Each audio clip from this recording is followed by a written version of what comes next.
Hi everyone, this is Robert and welcome to IDG Live. Today we are looking at the Reach. We're doing a series working our way through the Seven Kingdoms, looking at places. We'll do a few places over in Middle-earth at some point as well, but for now let's carry on working our way through here.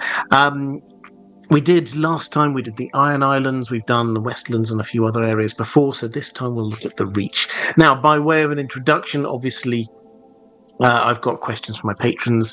I'll try and pick up as much in the chat as we're going through. But by way of an introduction to the Reach as a whole, this is the most populous region in the Seven Kingdoms. Actually, let's put the little map up, shall we? Where should we put me? Let's put me down in the corner. So here we go. This is quartermaster.info. Always wish to give them credit. My favourite interactive map of Westeros. So what we're looking at in terms of the area is the sort of the middle and bottom left of this screen. You'll see there's an island just off the southwest coast there. That is the Arbor. And then that nice green fertile land heading up through the river valleys, keeping the mountains on the right. And then it stops just short of the mountains you can see there in sort of the top left of the screen. To the northeast of that, we have got the Riverlands. To the northwest, you've got the Westerlands, and then the other side of those mountains down in the southeast, that is where you get to Dawn. Now, when we're talking about the Reach, obviously the Reach is what this has been known as during the time of the Seven Kingdoms. But it was not always just one kingdom. For a large period of time it was, we'll come on to that, but it was not always one kingdom. It started out as a huge amount of petty lords and petty kingdoms, eventually kind of bringing itself down to four broad areas, one of which is the Arbor, the island that ruled itself for quite some time. Another is the Marches, which is the area just basically bordering those mountains, so bordering onto Dawn. A third is Old Town and its environs, and then the fourth is the Kingdom of the Reach, which was the largest, and that spread out through the river valley. So the biggest river you may be able to just make out going through is the Manda, and basically all of the rivers which kind of flow into that, the tributaries of the Manda as well, they create this incredibly lush, fertile environment which is the Reach, and that is what has made the Reach the most populous of the Seven Kingdoms that we have. Now, over time, these sort of four broad areas did slowly, one after another, they all bent the knee to Highgarden and House Gardner. But all of these large houses that are there they claim their ancestry back to Garth Greenhand. We did mention Garth Greenhand briefly actually last week, talking about the Iron Islands. Garth Greenhand is one of these legendary figures from the Age of Heroes, or possibly even earlier. There are so many legends about this character.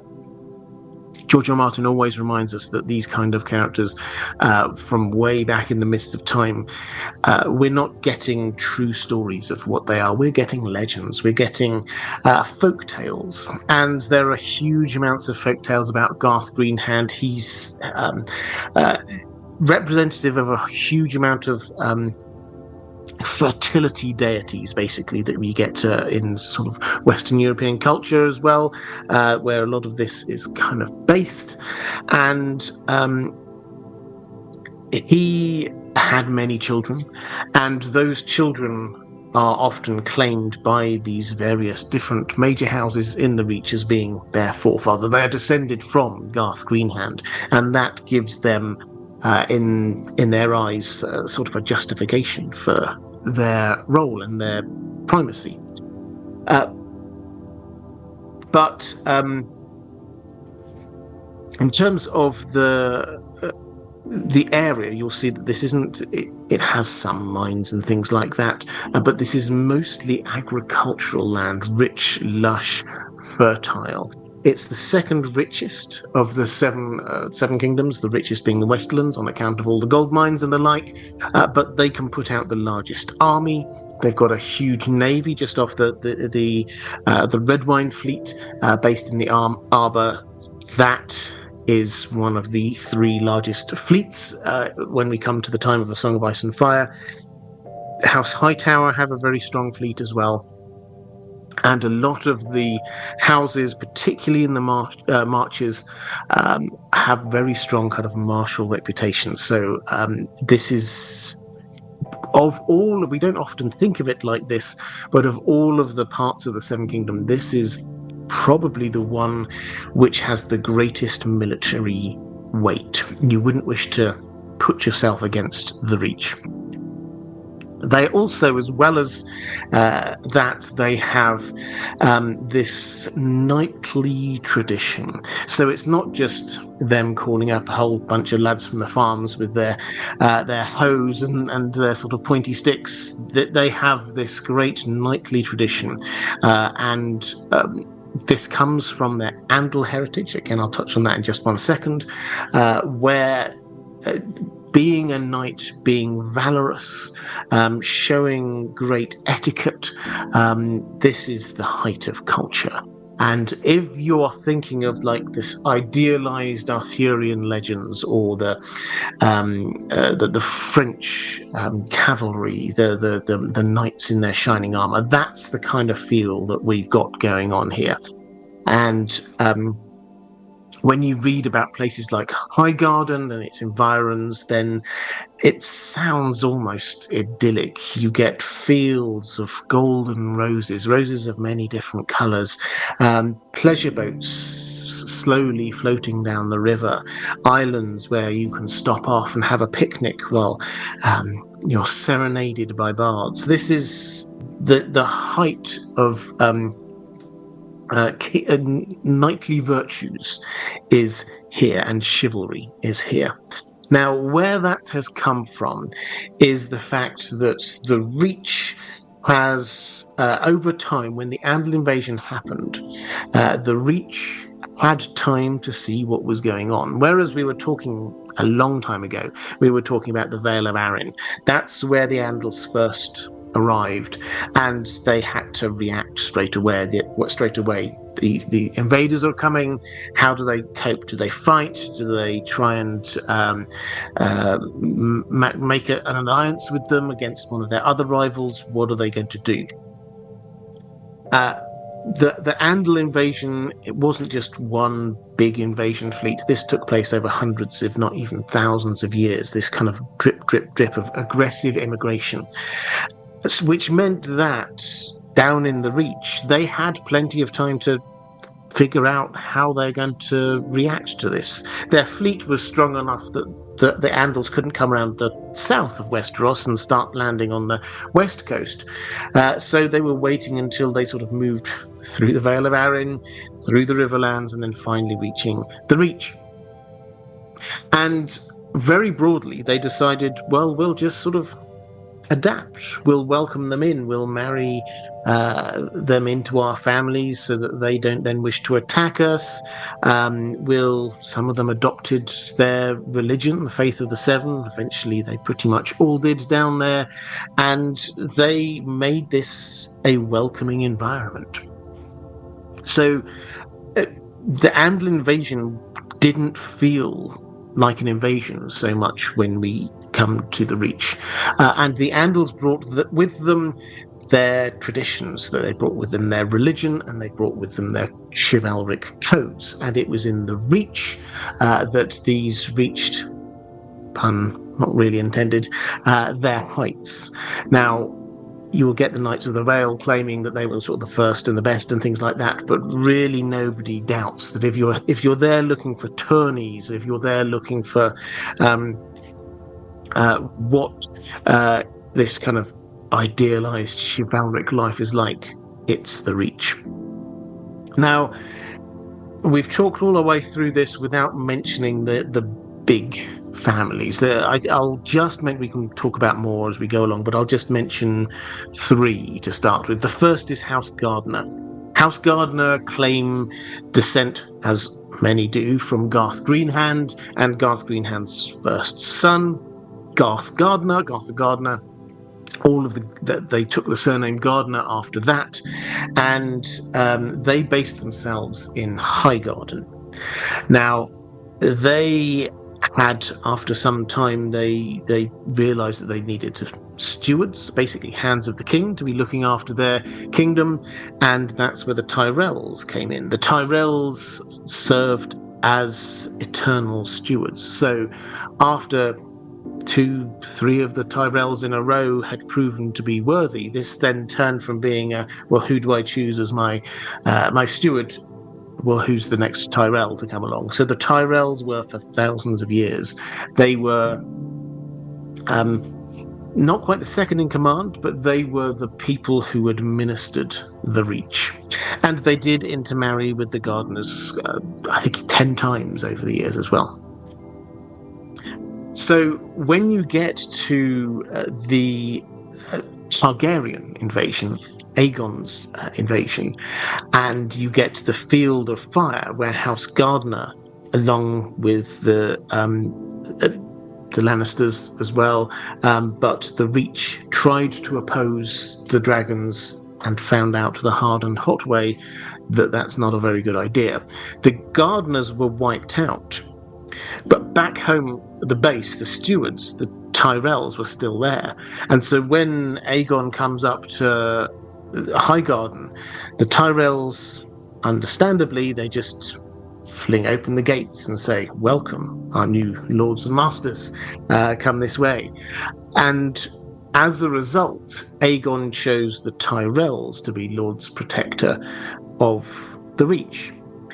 Now, this didn't go down particularly well with quite a few of the other major houses there in the Reach. They felt that they had nobler ancestry. They felt that they had a better claim.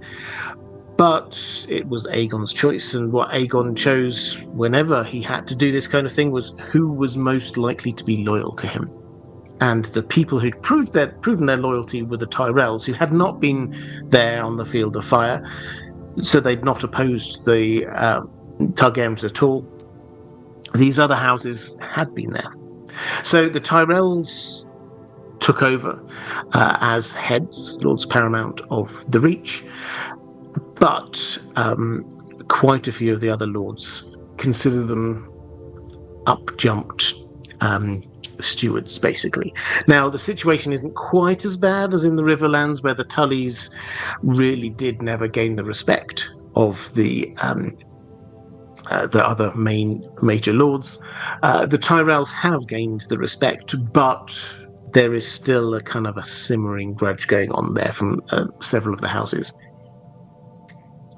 Perhaps the most important other house, though, well, definitely the most important other house, who didn't seem to really question this, were the Hightowers. The Hightowers, based out of Old Town, are possibly, in fact, George R. Martin has said, they are the oldest house in all of Westeros. And Old Town is the oldest settlement in all of Westeros. How old is Old Town? We don't know. It certainly seems to have been one of the first places that, when the first men came across that land bridge into Dawn, one of the first places they made their way across to, but Old Town seems to predate that. It seems to have been a trading port of some kind for quite a while, with the peoples who were the children of the forest, the giants who were there in Westeros beforehand. It sits at the mouth of the Great River, and basically it offers the way into the most lush, fertile land in all of Westeros, so it makes for a natural trading port. And the base of the High Tower is really ancient. It's made of this fused black stone that is quite mysterious, and nobody really knows where it came from. We haven't seen it yet in person in the book, so Our judgment will probably have to wait on that one. But it seems to be made perhaps from the same kind of fused stone as you might see in the Five Forts, all the way over in the sort of far east of Yee. It's a bit similar to the Valyrian fused black stone, but a different style. So maybe an older version of that. It seems a little bit similar to some of the oily black stone, like the sea stone chair, but it doesn't seem, as far as we can tell, it doesn't seem to be oily in feel or appearance. So it's a little bit of a mystery. Some people connect it over to the maze makers of Lorath, which is a whole other thing. What we do know is it's very ancient. And the High Towers were the first lords there, and they built towers on top of it. First of all, wooden towers, which were mainly just so they could put a signal beacon up there, a lighthouse basically, to guide people into the port. But then eventually they decided to actually build a proper stone tower on top. And the high towers in Old Town built up the largest, most important settlement, town, city in all of Westeros. It was for millennia. This was undeniably the center of Westerosi culture, civilization. This is the center of learning. The Maesters, the Citadel was set up there. The Maesters were based there. When the Andals came over, they proactively established the Starry Sept to create the spiritual center of Westeros. This was where the Faith of the Seven based itself, and this was the richest town, city. Yes, you would get richer individual families and richer areas in the Westerlands, but as a place, as a whole, this was where it was at, and that is where it stayed for a very, very, very long time, until relatively recently, a couple of hundred years or so before the main story of A Song of Ice and Fire, when King's Landing had been established and grew, and the Great Sept was built, and so there was a kind of a shift of focus for where the religious center was. The Grand Maester was established as a role to be advising the king of the Seven Kingdoms, shifting over to King's Landing. And so Old Town remained this great cultural hub, but no longer was it the largest city, and no longer was it the center of everything. But through all this time, the High Towers, and I'll do a stream some point just on the High Towers because they're absolutely fascinating. Through all this time, the High Towers didn't really get expansionist. They didn't go too political, warlike. They largely seemed to care just about staying in control of their city and keeping their influence through all the different avenues that they'd had. Okay, that's a sort of a very broad overview of the Reach, and let's go. So Weirwood Network has become a member and gifted 5 memberships. Well, thank you so much. I hugely appreciate that. For those who don't know about the Members Club, the best way, if you wish to support this channel, is through Patreon. There's a link somewhere, probably down in the description. That's why I prioritize patrons' questions. But if for whatever reason you don't wish to go to Patreon, then you can become a channel member here. Yeah,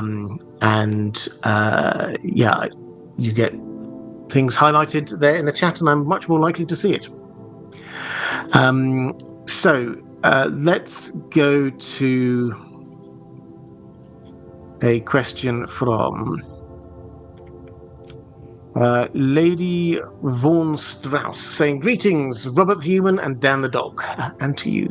Between the legends of Garth Greenhand and its natural fecundity, how have the weirwood trees fared in the Reach? Are there more, fewer, average? Do the ones which remain benefit from this ideal environment? Did the Greenhand clan have any particular issues with the weirwoods and the Children of the Forest?" You also asked about which well-told tale. For those who don't know, I've got another channel called The Well Told Tale where I read audiobooks. And we're currently doing The First Men in the Moon by H.G. Wells, which is a fantastic story. But you wanted to know something with a more Halloween theme, and you were wondering about The Hanging Stranger by Philip K. Dick or The Thing from Outside by George Allen England. Both are really fun short stories. I adore Philip K. Dick. He's one of my favourite authors. That story, while disconcerting, is probably not as natural a horror as The Thing from Outside, which was, at the time, an incredibly well-received story. One of the most famous fantasy horror stories out there. In fact, Weird Tales, if you know your fantasy sci-fi history, which was probably the most important influential short story magazine, the main story, the first story, I think, even on that, was this, The Thing from Outside, as a reprint. So, yes, go for that, or have a browse around. Lots of Edgar Allan Poe, lots of Lovecraft on there as well. But in terms of weirwood trees in the Reach, now, we're not told huge amounts. In fact, it's probably fair to say that we do go to the Reach bit in Dunk and Egg, more on that in a moment.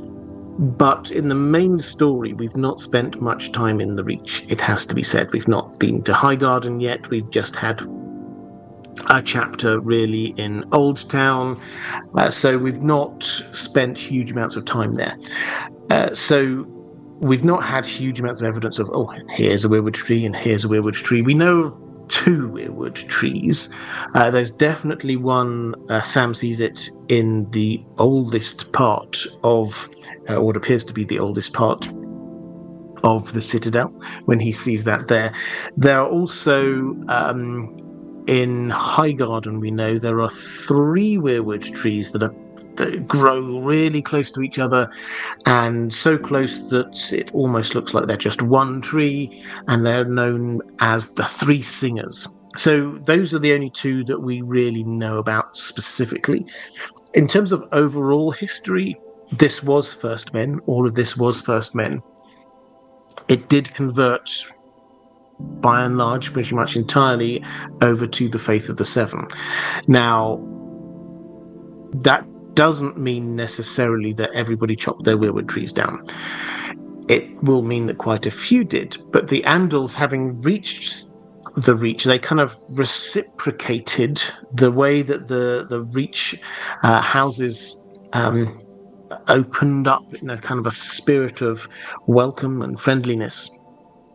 And the citizens of the Reach adopted a huge amount of the customs of the Andals, and the Andals in turn weren't all wanting to just cut down the weirwood trees. They were open to the idea that if there was a weirwood tree there, is it part of your ancient culture, then yes, of course, you can keep it.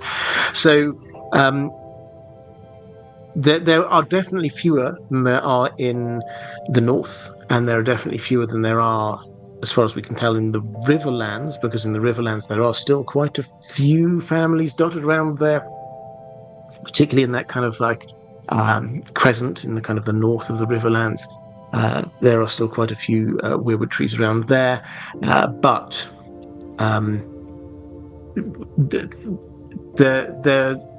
there will be some, basically.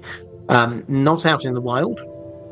There are still some places like the Rainwood where you can still find the occasional weirwood tree out in the wild, but more sort of kept as part of cultural ancestral history. So they will grow well, but they're not worshipped. The people no longer worship the old gods.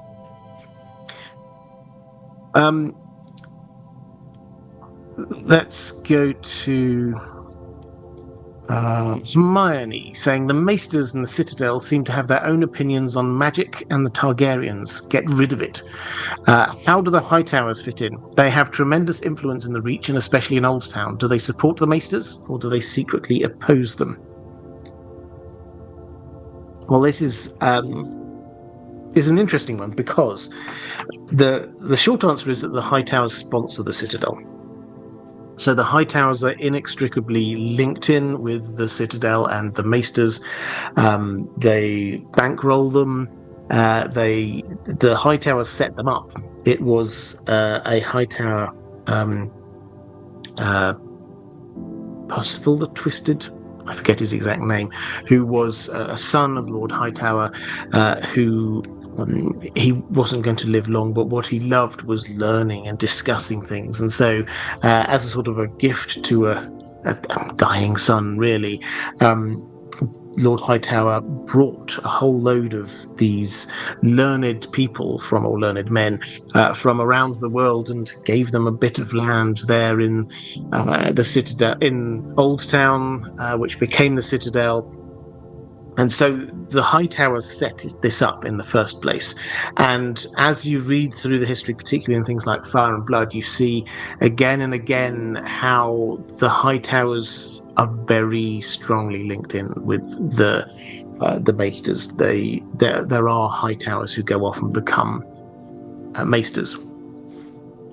So, and the same goes in with the Faith of the Seven. There's such a strong link in there between the High Towers and Faith of the Seven. However, we shouldn't see this as just the High Towers are just pulling the strings, and they're in charge of this, and the Maesters do what the High Towers say, because there are certainly hints that the High Towers, certainly now in the story, we hear Leighton Hightower allegedly is. He studies magic, which seems to imply that he's not 100% in line with all of the Maester's views on magic. So I think what we should probably do is say the High Towers, and we can leave the Dance of the Dragons to one side because that's a whole completely different thing. But as a whole, the High Towers are pragmatically trying to protect their city and keep the influence of themselves and the organizations that they support without necessarily always agreeing with every single thing that is said. You can see this incidentally with the Faith as well. The Faith, when you go look at the role of the Faith vis-a-vis the Targaryens, it varies hugely. Sometimes you'd have a High Septon who was ranting and raving against the Targaryens. Sometimes you'd have one who was basically a lickspittle, as the word often used within Fire and Blood, and often somewhere in between. That doesn't mean that the High Tower's political position shifted along with them always, but it did mean that if they ever went too extreme one way or the other, then maybe the High Septon would have an accident or something like that. So it's almost as if the High Towers, they're not in charge of controlling these organizations, but they are keeping them within the boundaries of what they think is acceptable.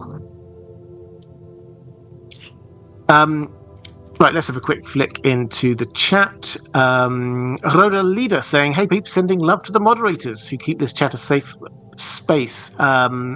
Yes, let's do the love to the moderators to start with. If you're in the chat watching this live, the moderators are the people who zap the trolley comments, who keep the chat going, who welcome new people. They are amazing, really fantastic, absolute stars. Could you just show them a little bit of love there in the chat? I would hugely appreciate that.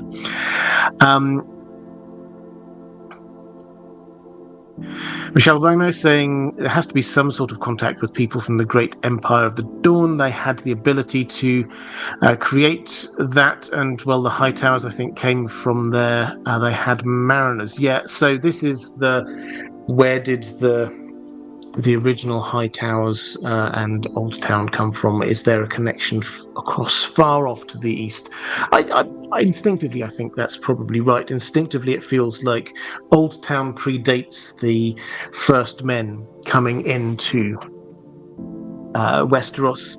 There was a trading post there already, and there was to my mind, I did ages ago, I did a video about the different types of Blackstone, but to my mind, which I think has come down. I will put back up again at some point. To my mind, the base of the high tower, that fused black stone, that feels like a predecessor of the Valyrian fused black stone, an early version of it, which does seem to imply it doesn't come necessarily from the Valyrians, but from civilizations that were before the Valyrians, proto-Valyrians or something like that. So yes, that makes absolute sense that they may well have sailed all the way over. We certainly know that with House Dane, sorry, how did I forget that? House Dane, they are of a different ethnicity, and that they came from the east, from Essos somewhere, so they were not just standard first men, and that if you look at the map, I don't know whether it's you can see it on the map here. Yes, just about. If you sort of go along the coast from Old Town, just along a bit, the next in bit, that is Starfall there, and that is where House Dane are based. So it's actually not that far. So it makes absolute perfect sense to me that is the way that these things worked. Is before the First Men invasion, as it were, there were some connections across to the civilizations in the Far East.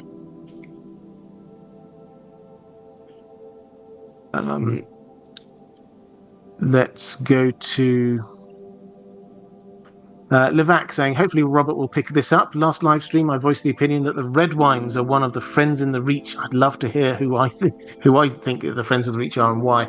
I'm going to do a video on that.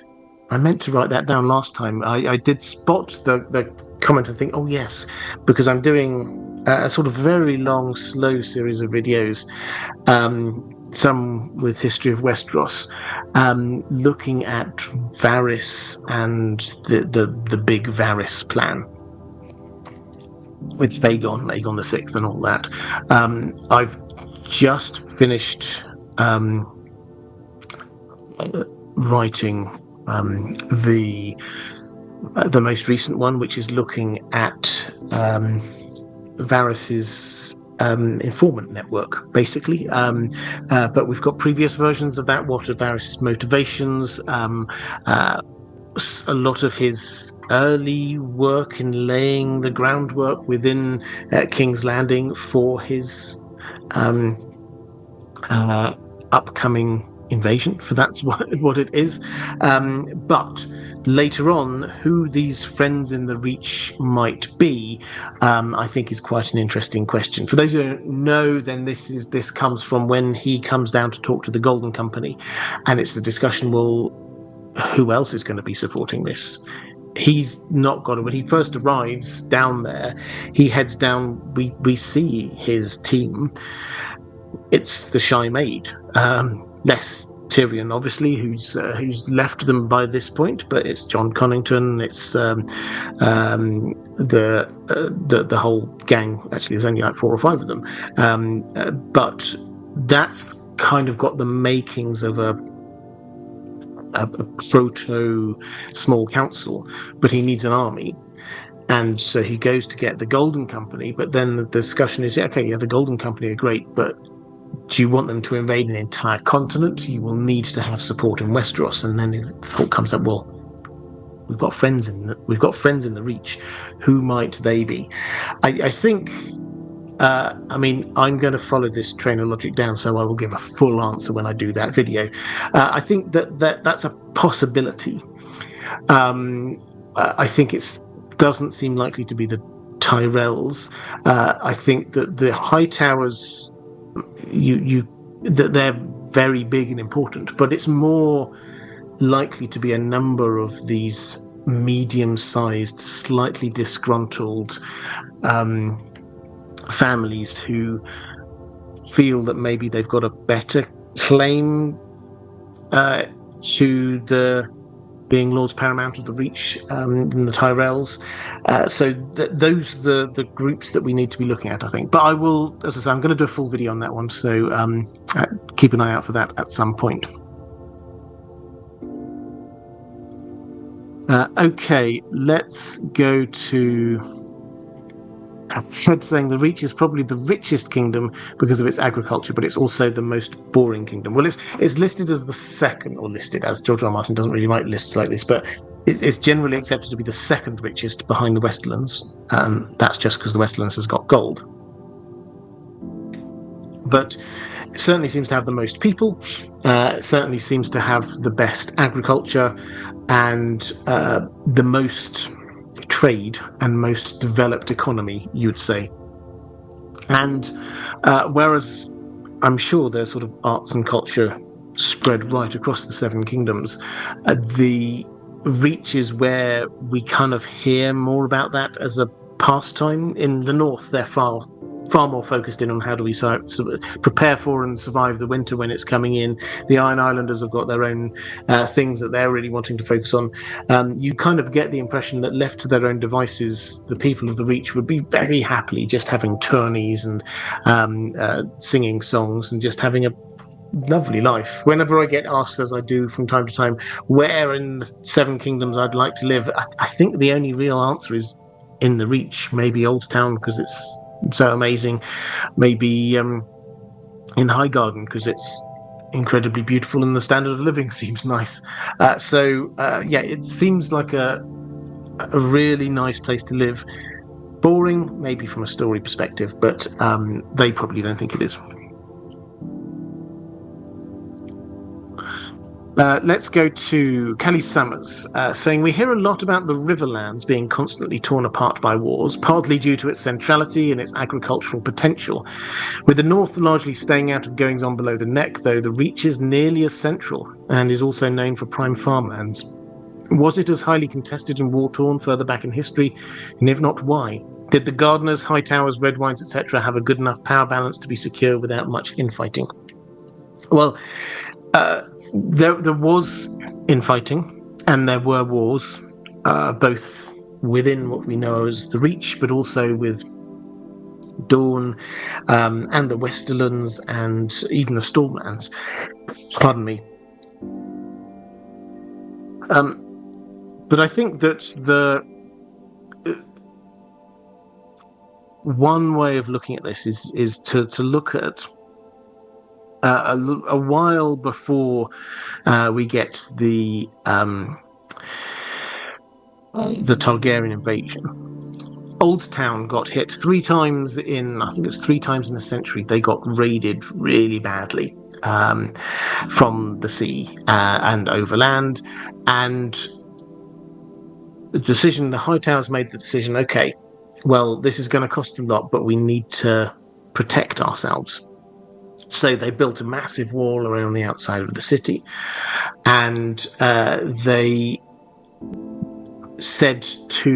basically went to the House Gardener and cut a deal, which was along the lines of, okay, well, we'll swear fealty to you if you're protecting us overland. And yeah, in return, here's this sea power we've got, and you largely let us run Old Town. And they cut this deal.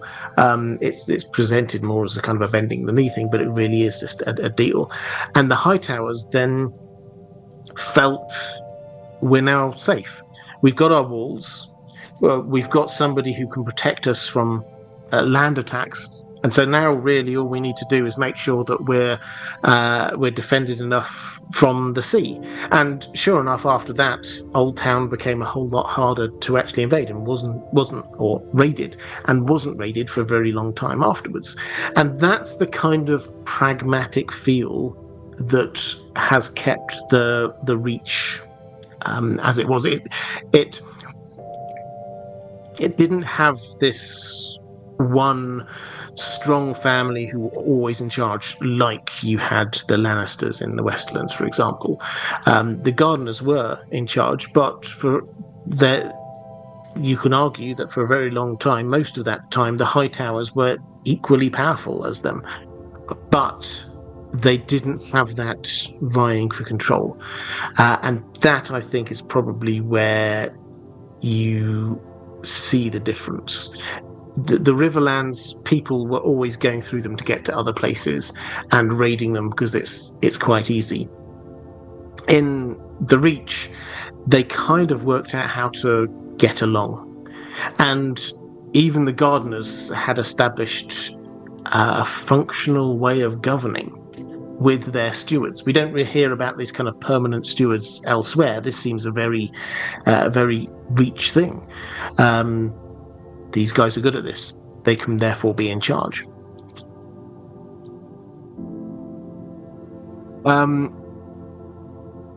So friends saying the Reach has to be more war-torn in the last two books. I don't know how it couldn't. The North, Riverlands and the Vale will be out of the Cersei Euron, Fagon Dany business. Reach is the centre ground. Yeah, absolutely, it will. And we will get onto that in a little bit, I'm sure.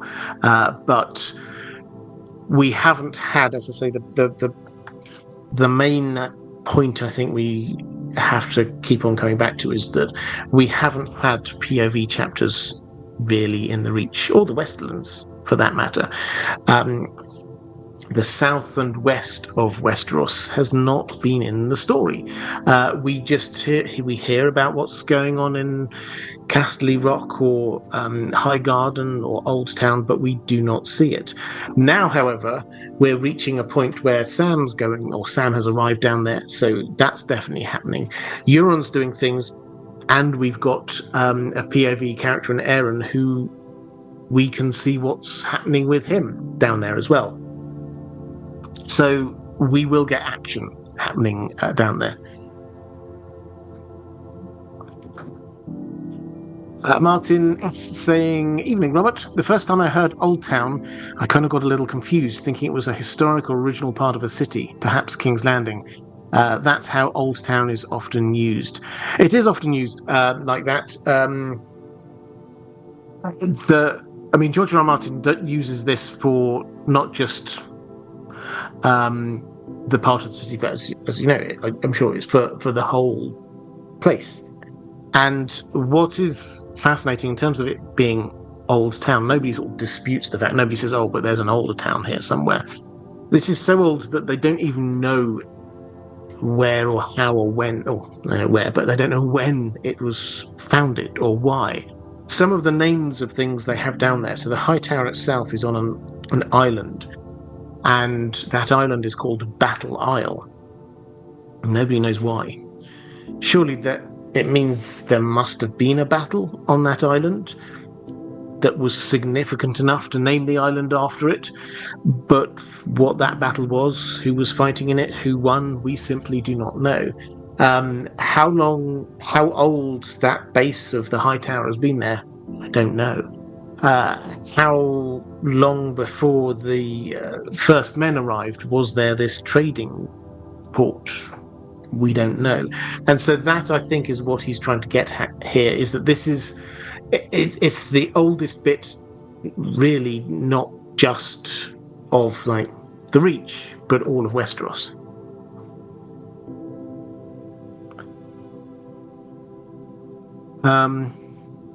Fred saying in the Netherlands there are at least 3 small towns called Udorp, which I'm sure I've mispronounced, but it means old village. Yeah. Let's go to a question from Rassler saying, was it Mace Tyrell's idea to siege Storm's End and essentially sit the war out while appearing to participate? Was it Olenna Tyrell being the real strategist behind this plan, and did this choice cost the Loyalists the war? Okay, so this is a Robert's Rebellion question, and it's a really good one. I really enjoy talking about this, because the war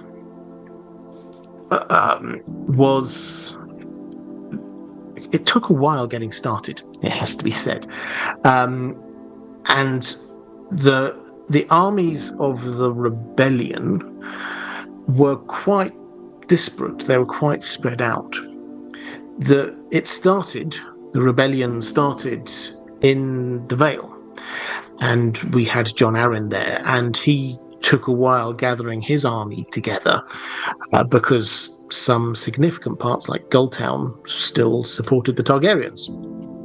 So he took a little while to gather that together. Then Ned had to get all the way up to the north, call his banners, which takes an age, and then march all the way down, which takes another age. And Robert Baratheon also wasn't in the Stormlands, which is where his home base was, and so he had to get across to the Stormlands, call his banners, deal with a small rebellion amongst his own men, and then the plan was, if you imagine a map of... in fact, you don't have to imagine a map of Westeros, I've got one in front of me. The plan here is from Storm's End, which is sort of like off the sort of the right of the map here on the coast, that they would meet up with Ned and the Northern Army, and also with the army from the Vale up in Riverrun, with a view to, which is sort of the northern-ish parts of the Riverlands, and with a view to forming a mass army. Robert Baratheon had to get his army from the Stormlands up there, and rather than going straight through the Targaryen heartlands and therefore risk being completely outnumbered, he decided to sort of skirt around the Riverlands and head up through the Riverlands to Riverrun. In so doing, he got to the edges of the Reach, and the Reach, as we've already said, has got the biggest army, and the vanguard of that army was being commanded by Randall Tarley, who had the reputation, still has in the story, of being probably the greatest commander in Westeros. Randall Tarley took on Robert Baratheon's army and won. Robert Baratheon's army, this was the only defeat Robert Baratheon had in the entire rebellion. His army was forced to retreat. Mace Tyrell, coming up with his main force a little bit behind, he ordered Randall Tarley not to press home the advantage. Don't follow them, don't try and fully defeat them.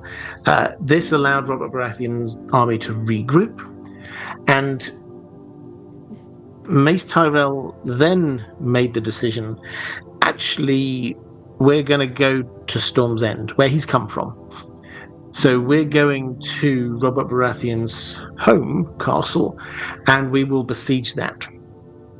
And they did. They marched all the way across. They allowed Robert Baratheon's army to just sort of head off, meet up with Ned. The Tyrell army, the massive army, headed off over and besieged Storm's End for a whole year. And when I say besiege, what we don't mean is like actively attacking it every day, trying to undermine it, throw some ladders up and do it. None of that kind of business. They literally just sieged it. They set up camp on the fields outside. Olenna Tyrell talks rather disparagingly about him just sort of like feasting there outside Storm's End for a year. They had a naval blockade put in by the Red Wine Fleet, and they largely sat out the war. But they sat out the war in such a way that the Targaryens would not have been able to say, you weren't on our side.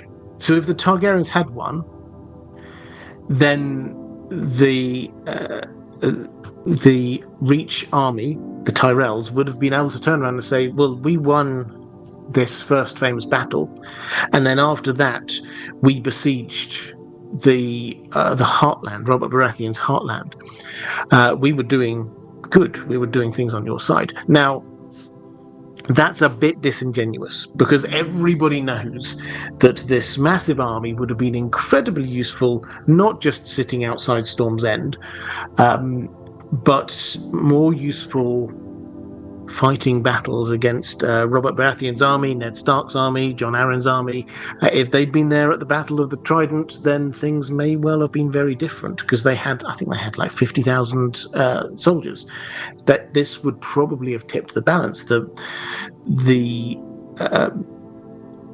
war was, I mean, I wouldn't say on a knife edge, but the Targaryens could go into the Battle of the Trident thinking that they were going to win, without thinking, oh, this is a forlorn hope. It was the armies were not that mismatched. Having the Tyrells there would have made a huge difference. So the question is that decision to largely sit out the war, but do so in such a way that nobody could really accuse them of anything, because as well as the Targaryens wouldn't be able to accuse them of being disloyal, as happened, the Robert's Rebellion, when it won, they couldn't really say anything much against the Tyrells either, because they'd done their job and their duty, but they hadn't been sort of vociferously out there opposing everything that the Robert Baratheon stood for. They just sieged a castle for a while.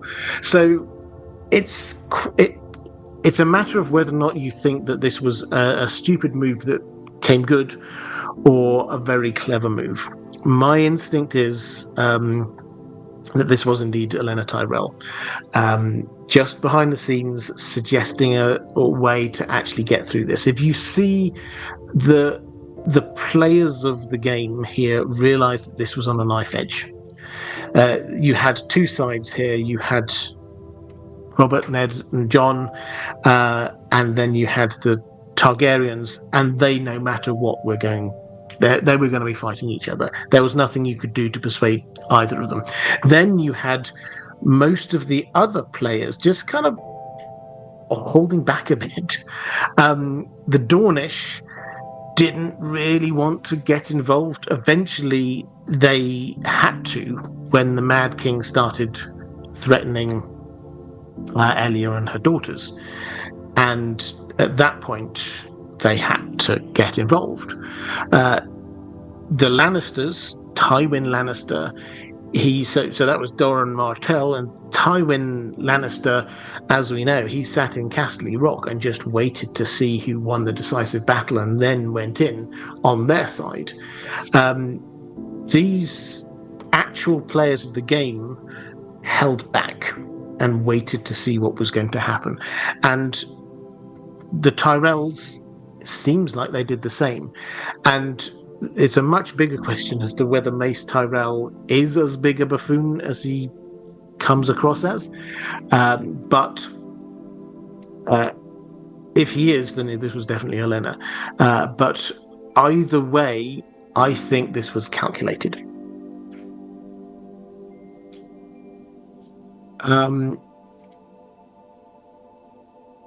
Let's go to another question from Wrestler, saying, do you think that Garland Tyrell's fate will be in the story? Will he survive? And who will be the Lord of Highgarden at the end of the story?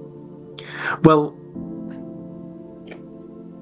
so the Tyrells are a bigger family than they come across on the TV show, is I think the first thing to say. And the TV show, you kind of got the impression that all of the Tyrells up sticks, went over to King's Landing, and then we have Loras, and we had Marjorie, and we had Mace, and we had Olenna, and that was largely it for the Tyrells.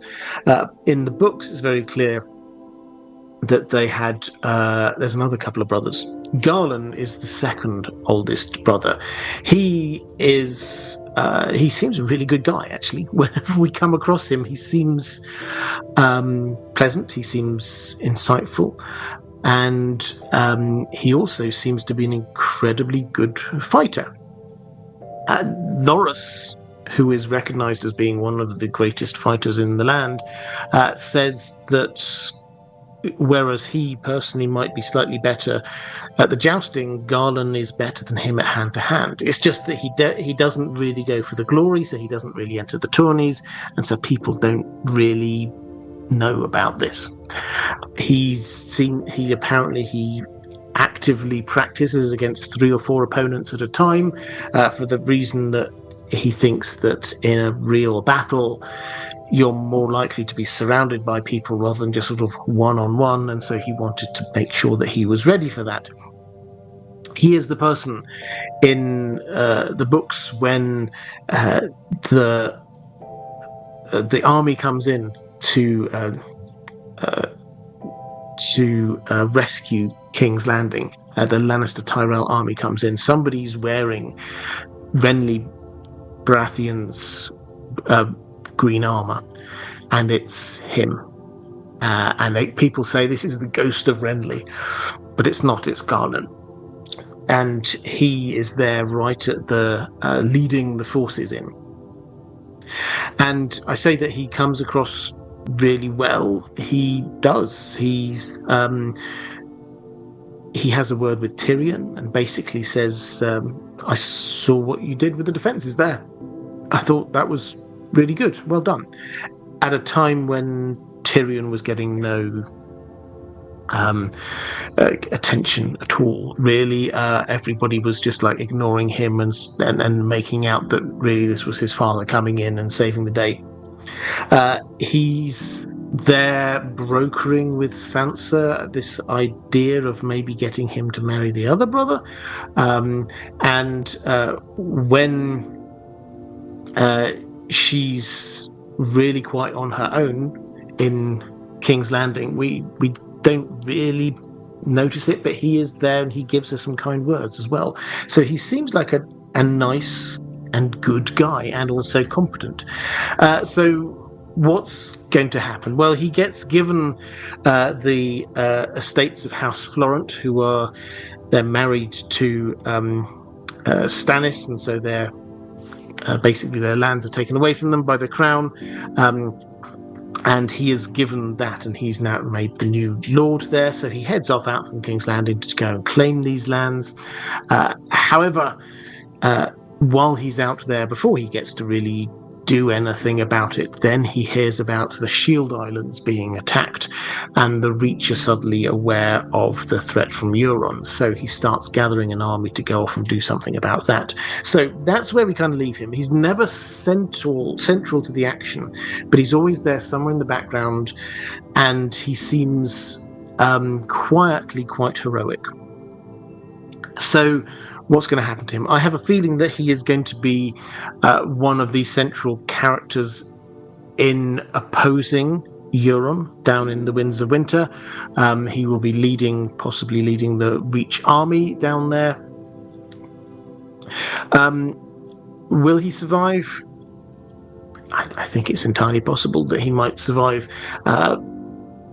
But as for who's going to be the Lord of Highgarden at the end of the story, one of the Tyrells, I think, is probably the right way of putting it. I don't know honestly which Tyrell will survive. Not Marjorie, not Mace. I have a feeling not Olenna either. But there are lots of Tyrells, so I think the Tyrells probably will survive. I had a question here from where was it? Reflective Rambling, if I can find it. Pick up a question for Hales. Thank you. I love it when people do this, saying, do you think that Randall Tarly would join forces with Fagon if he believes him to be the king? Would it be just to spite Mace? Okay, so Randall Tarly has sort of come in with the Lannisters. And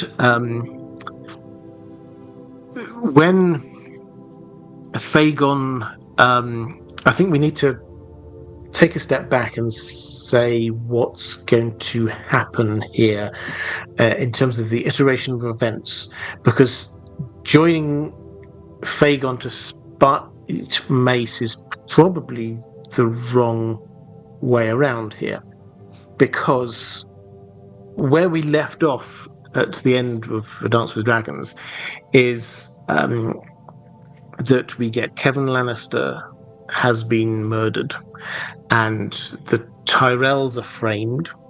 Cersei is almost certainly going on from this. We saw what she was like in A Feast for Crows. We know what she's like, and she is almost certainly going to get revenge on the Tyrells. Particularly, she's already there thinking, how do I get rid of Margaery? And she's clearly already very much in love with Wildfire.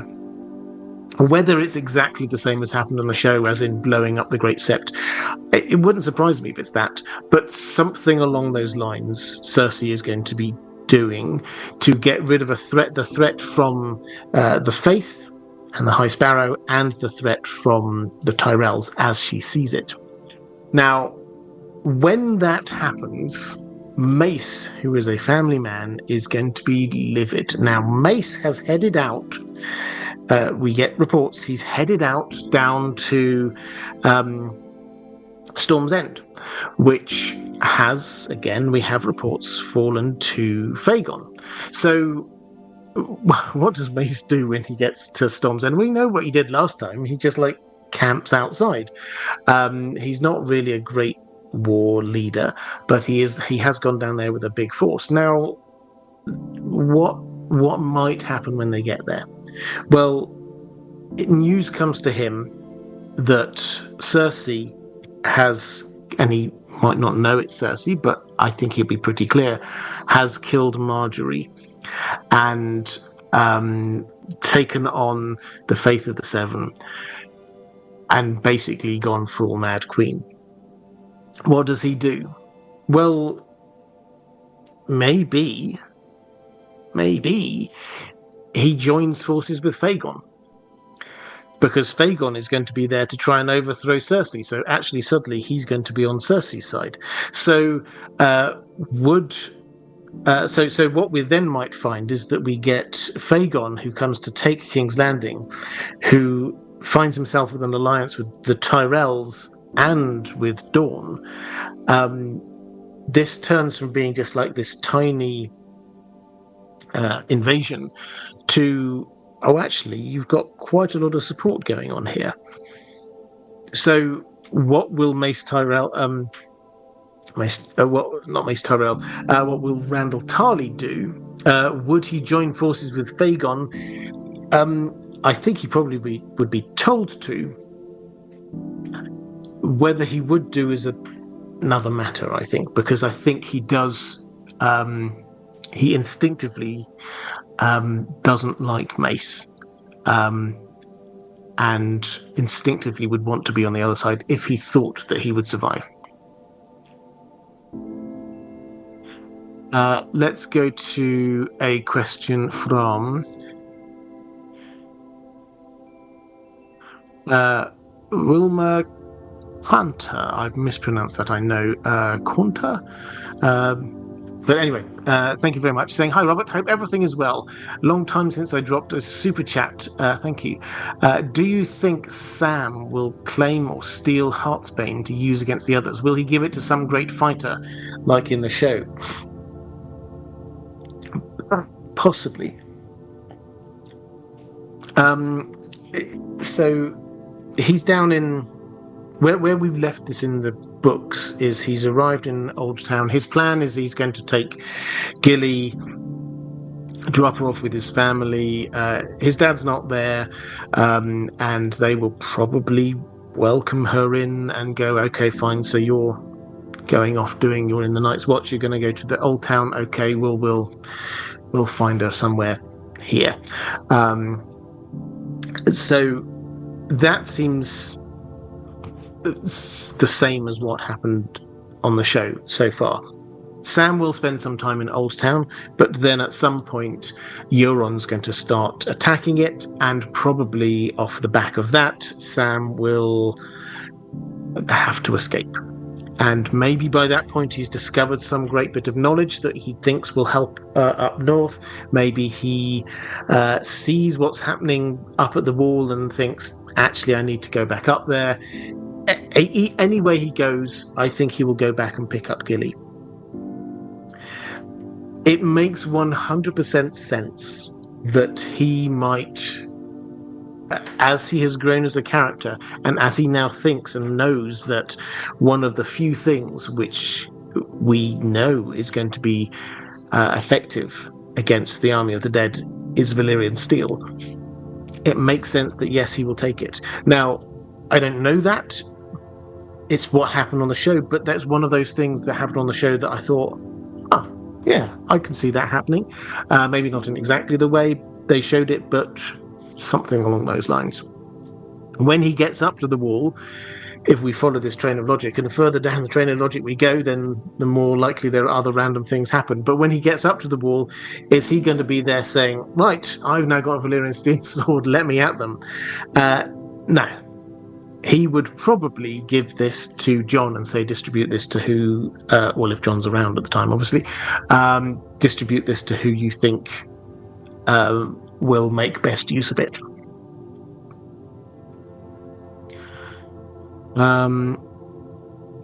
But yeah, let me know in the chat. I saw somebody there saying it's a nice idea, but wouldn't really work. The question is that Randall is not there. He's off in the Riverlands right now. So if he's not there, would Sam steal it? I think it's possible.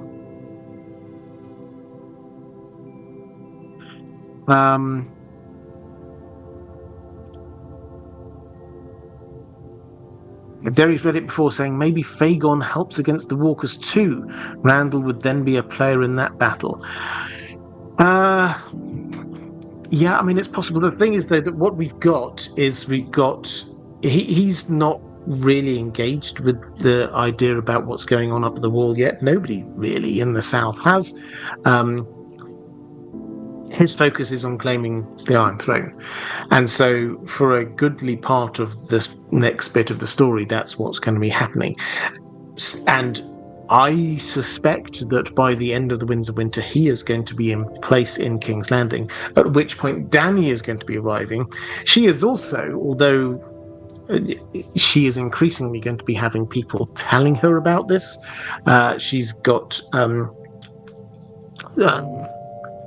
so the Red Priests are now going to be coming on. Okoro is going to be coming on to her side to try and basically say, you're the chosen one. You're Azor Ahai reborn. So she will start getting this, but her focus, I suspect, will still remain, I need to reclaim my throne first.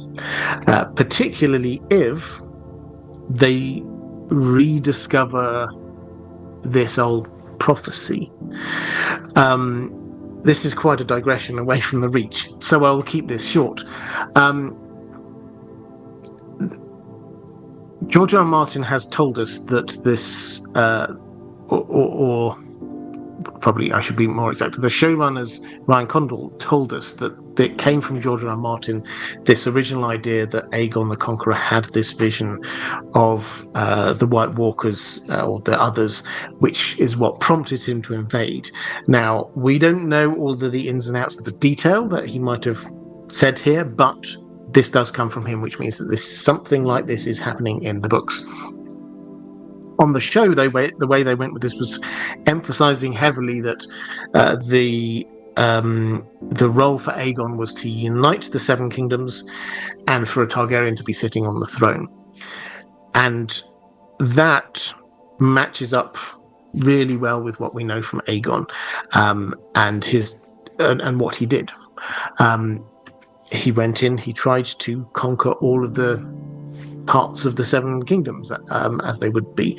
And he had a crown, which, that was on the show, but he swore, he got pronounced king of the Rhoynar. Basically, he said that he was the king of the Dornish, even before he'd managed to invade them. So that all kind of matches up. If Dany gets to hear about this somehow, and how might she get to hear about this somehow?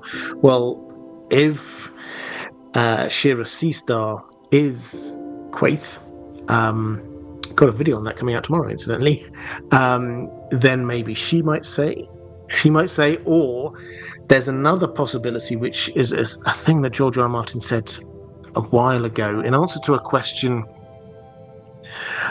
about those books. Do you remember way back in book 1, Ser Jorah gave her 3 books of ancient Targaryen knowledge or something? And someone asked a really quite insightful question. Has she ever read them?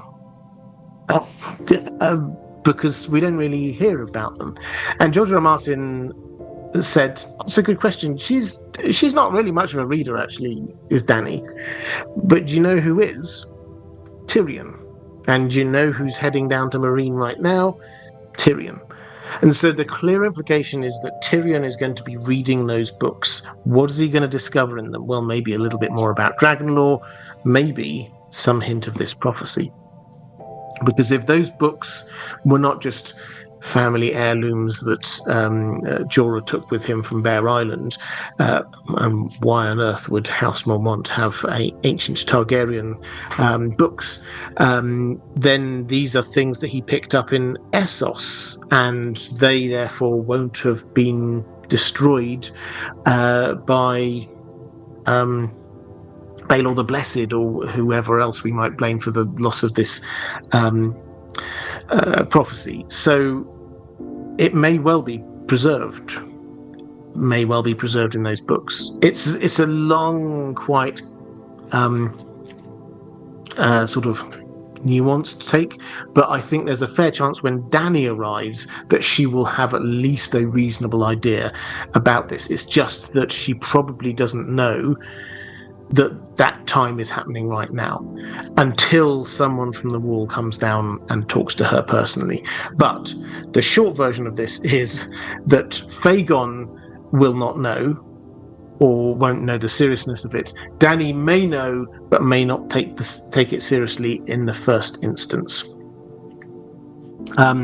Which took us a long way from the Reach. But okay, well, let's head back there now. So Vassler saying, House Hightower appear to have been making ready for Euron's imminent attack behind the scenes, but how successful do you think they would be? As it would seem Euron will have to be at least somewhat successful in his attack on Old Town. Well, they have been preparing. So Lord Hightower, Leighton Hightower, has basically sent his sons out to be doing the preparing. He sent one of them's out building more ships, one of them's improving the harbour defences, one of them he sent all the way over to Lys to try and get some sails to basically boost his navy. So he's been sending out a lot of people to do a lot of things, and he's also allegedly up there at the top of his tower preparing magic, studying magic. So something's going to be happening. I think there's often a little bit of confusion about when this might happen. The battle that Euron is seemingly preparing for at the beginning of the Winds of Winter, we've got a pre-release chapter from Aaron's perspective, that is not, as far as we can tell, a raid on Old Town. He is sort of holding back and waiting for the royal fleet to come around, and he's going to be doing a massive sea battle first. Once that happens, then we might get the attack on Old Town. In terms of the success or otherwise, I think we have to try and understand what success looks like to Euron. Euron is not there saying, I'm going to conquer all of Westeros, and the first thing I'm going to do is sit down in Old Town and rule wisely from there. No, he's going to burn Westeros down, and then he's going to rule the ashes. That, and be god of the ashes, in fact. That's what he's wanting to do. And so he's not there wanting to capture Old Town. He's wanting to destroy it. That would send a message to everyone. Even Old Town can't escape. I've dealt with the Shield Islands, dealt with the big fleet coming at me. Now I'm just going to destroy Old Town. If he burns the Citadel, if he topples the High Tower, if he does something dramatic like that, people will notice. And that is what he's wanting. Gilio saying the maesters' roles as advisors to lords, arbiters of knowledge, and silent manipulators seems to overlap with the real-life medieval clergy. How come the faith lost this battle for influence to a semi-secular institution? So the timing here is that they didn't lose that role. The maesters had that role to start with. The maesters predate the Faith of the Seven coming to Westeros. So the maesters were there already and offering out their services to people. And then the Faith of the Seven came over. And in terms of who do you want, most big lords, they will have a septon in their castle, and they will have a maester. And then they may well have both of them in their sort of inner council. But who are you going to get to be teaching your children? The person who's done all of the learning, except for some things that particular septon or scepter can teach them. So, as an example, in Winterfell, you get Maester Lewin, who does a lot of teaching of the Stark children, but also you get the Scepter there, who is she is involved in teaching particularly Arya and Sansa lots of sort of more womanly skills, as it were, how to do the stitching and things like that. So most big lords, sort of lords of large castles and households, would have both, and then the work would be distributed between them, but with the weight given to the maesters in terms of teaching the things that they have learned, which is about the Seven Kingdoms. It's about maths. It's about histories, that kind of thing. That is the stuff that the Maester teaches. So that was there already. Then the Septons came in afterwards.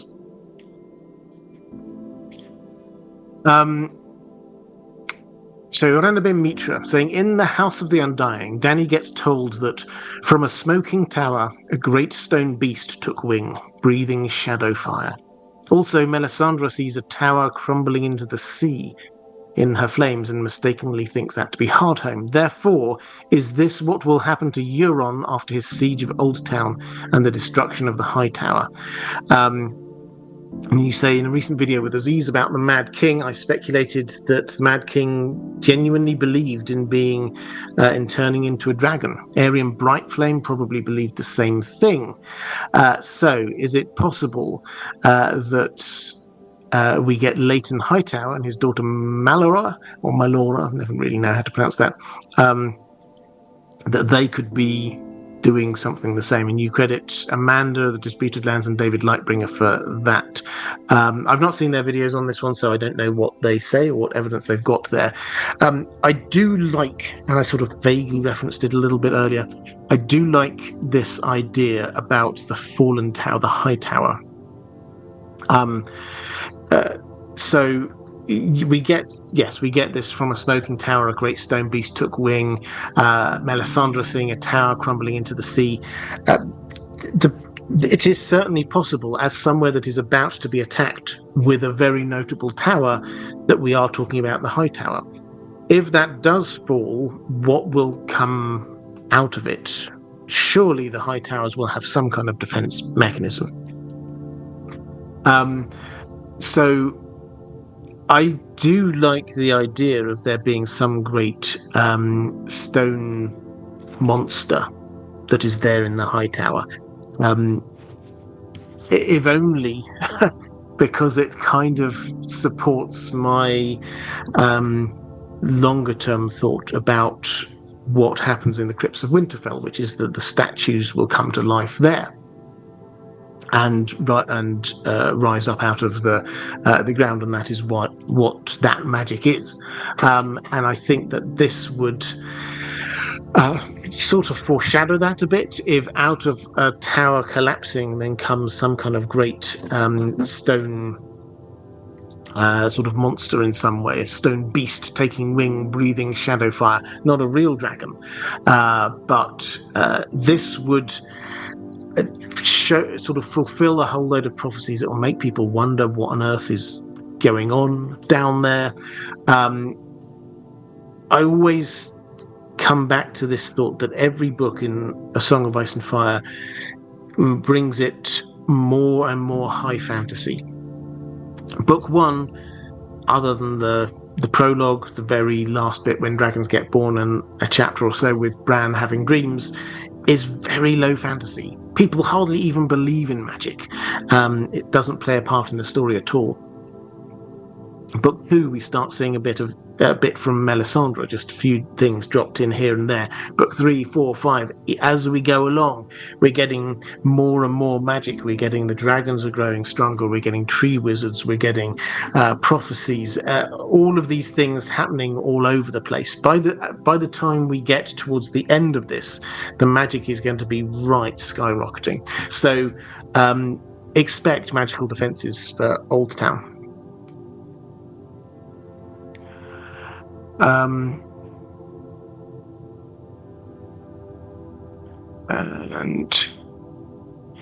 Clockhouse saying what goes up must come down, bye wall. Yeah, absolutely. And so the other thing is, so the other echo here is that what are the things that we're told Bran the Builder built?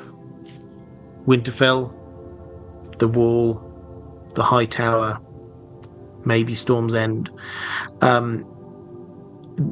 This would work if we get them all collapsing.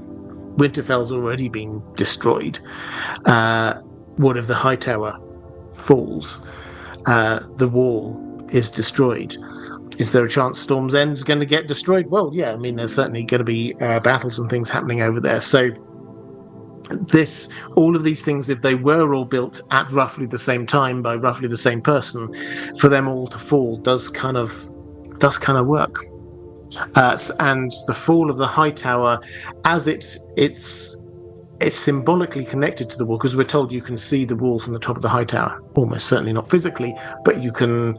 The connection is made between those two things and who was supposed to have built them, and so the collapse of that does foreshadow, echo perhaps what may happen to the wall. Right, let's go to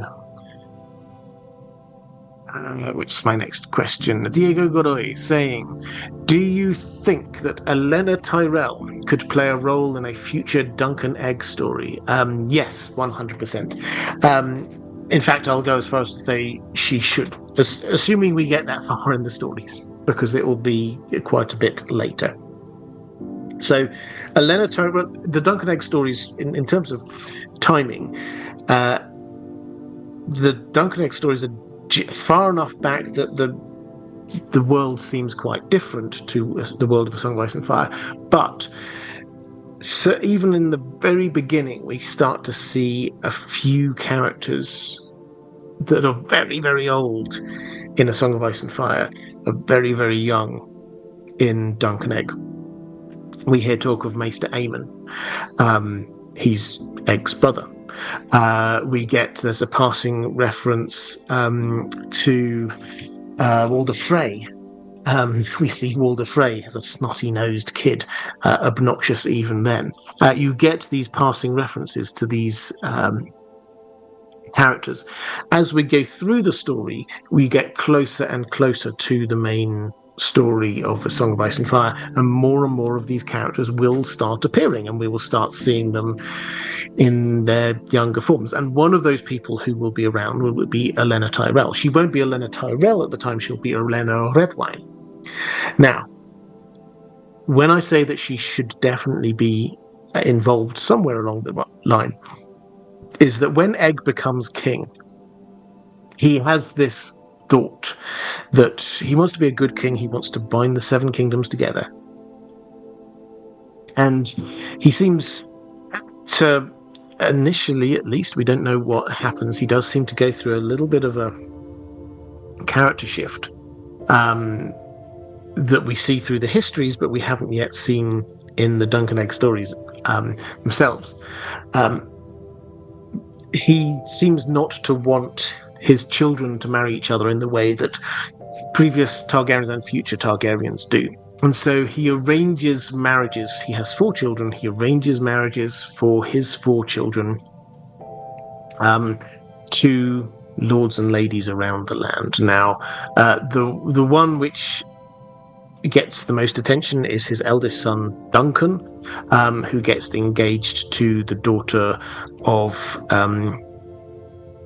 the Lord Baratheon, the Laughing Storm.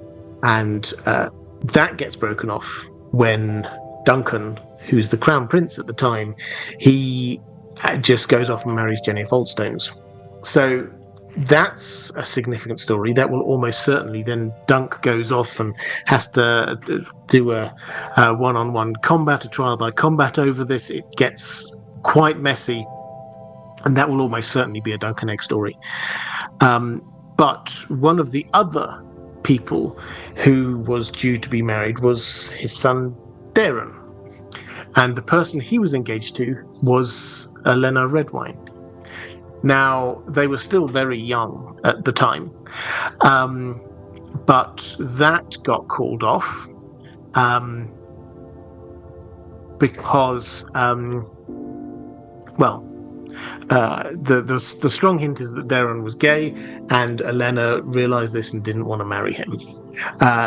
That's sort of what we're told so far.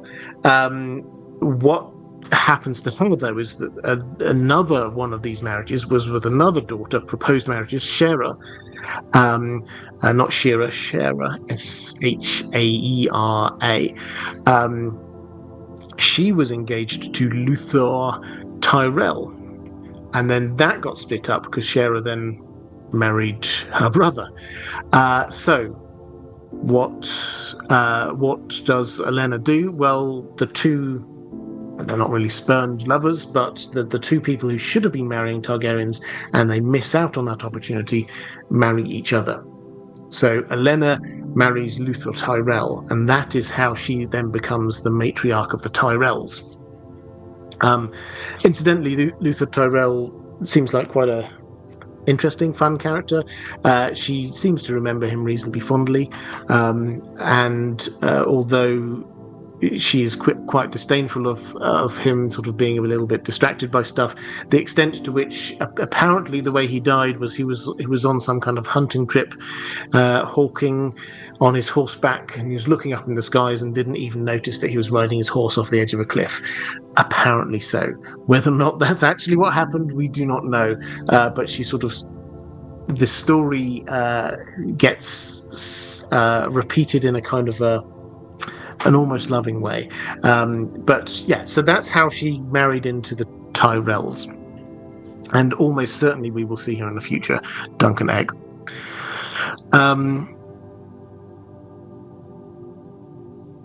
Let's go to Sir Friend saying, "Happy Thursday, Robert, and to you too. What do you see in Randall Tarley's future? His storyline on the show, jumping ship from the Tyrells to follow Cersei, doesn't sit well with me. Maybe he'll support Fagon against the foreign invaders, but how will he be defeated, given the emphasis on him being a military genius? Is it just that simple, that he could lose to the Dothraki on an open field? Also, who will wield Heartsbane in the book against the others if Jorah gets Longclaw? Best wishes, warmest regards, and to you."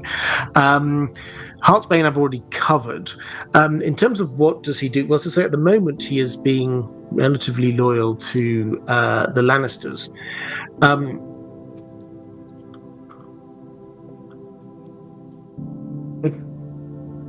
I suspect that he will realise if he gets that far, he will realise that Cersei is not the person that he wishes to hitch his wagon to. I suspect we'll get to a point where he will not want to be supporting her. He will think that she is not a long-term solution here. So perhaps he will just stick with the Tyrells. That's one option there. That will mean that he's then supporting Fagon. And if he can then be given command of some armies against Dany, that would then lead us into how he might end up being somebody who gets burned by Dany, which is obviously what happened on the show. I don't think it will happen exactly the same way it happened on the show, but yeah, I like the idea of him being a part of the people going to fight against the army of the dead up north, and him being praised as this great military commander. But as we covered, I think it was last week, the fighting against the others is not going to be like a normal battle, because if you just send your forces against them, then they'll just send them back at you. So you actually have to do things in a completely different way. Now, maybe Jon's going to be clever enough to figure out how to do that. Maybe Randall Tarley is not going to believe these things. He certainly wouldn't believe, I suspect, what his son Sam will be telling him. So there's a lot of potential there for him to sort of good storytelling potential for him to be up at the wall and not wanting to listen to his son, and therefore doing what should be good tactics but in a bad way because it's against the others. But I just have this feeling that he will die. He will die before then, probably, I think, against Dany. They did that on the show. Maybe that's where they'll get to on the in the books. Right. Let's have Kelly Summers saying, "What if Euron is a shaggy dog story? Ironborn are dead and will never die, but we burn the dead and ships are wood. Victarion is becoming stone, though. Yeah, Victarion Victarion's not long for this world. What if Euron is a shaggy dog story? In as much as he's a long and interesting story that doesn't amount to much in the end. I mean, maybe, but my instinct is that's no. My instinct is that he is going to play the role. I mean, I've talked about this many times, but I think my instinct is he's going to play the role of kind of the tertiary villain. Once we've dealt with the others, once we've dealt with the dragons, because the dragons need to be dealt with somehow, in some way, then who's left? Everybody's collapsing around. Yeah, they've done all of the things they can possibly do. Who's next? It's Euron. Euron's the next person to be faced. Let's go to Gina Z saying, hi Robert, both the Hedge Knight and the Sworn Sword are set in the Reach. I'm a little fuzzy on where in the Reach, though. Could you point out where these stories happen? Yeah, I'm very happy to. So we've got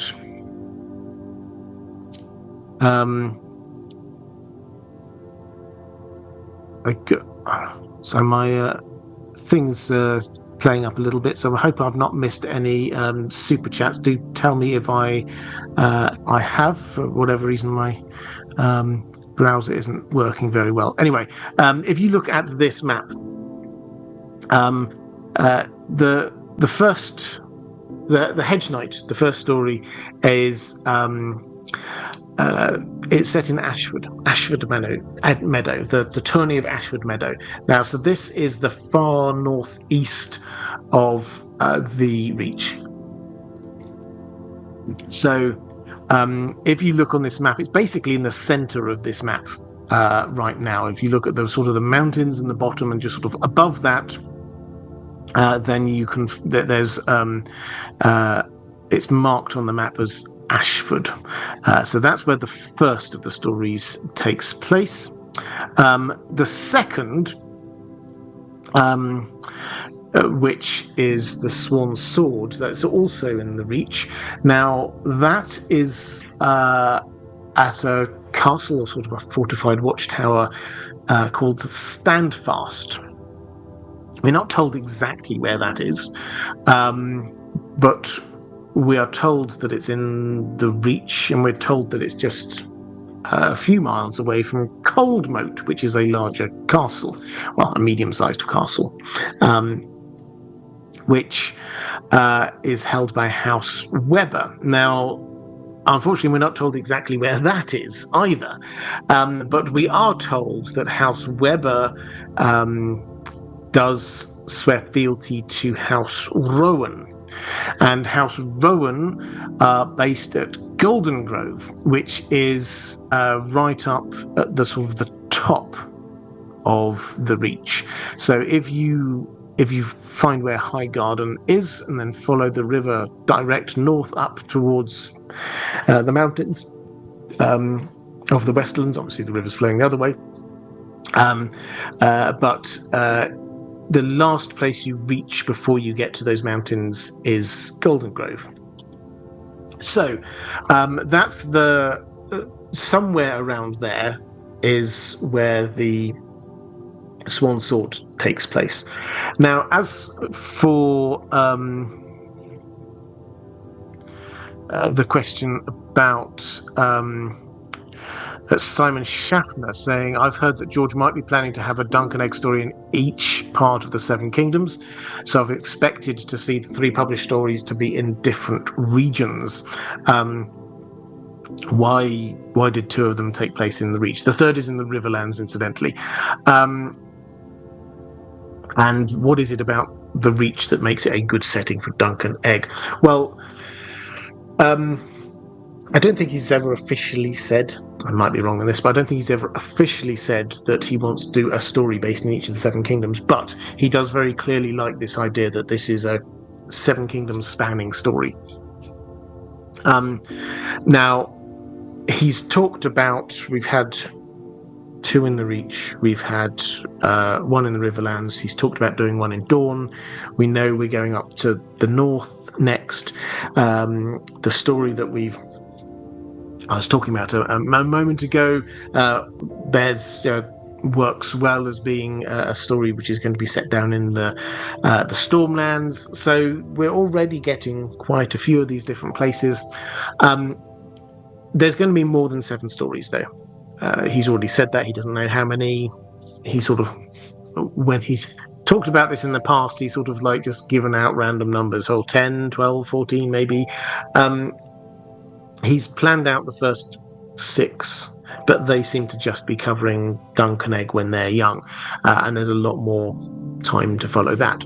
So I don't think it's a hard and fast rule. It's going to be 1 in each. I think that he may well try and do at least 1 in each of the seven Kingdoms, but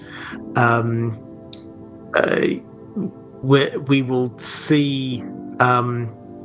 There's a possibility, incidentally.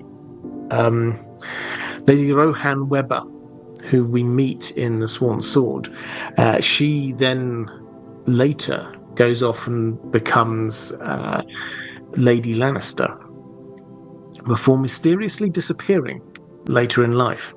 And given the fact that we know that Dunk formed a connection of sorts with her, it does certainly feel as if this is George R. R. Martin kind of just leaving a little thread there that maybe he could pick up again later.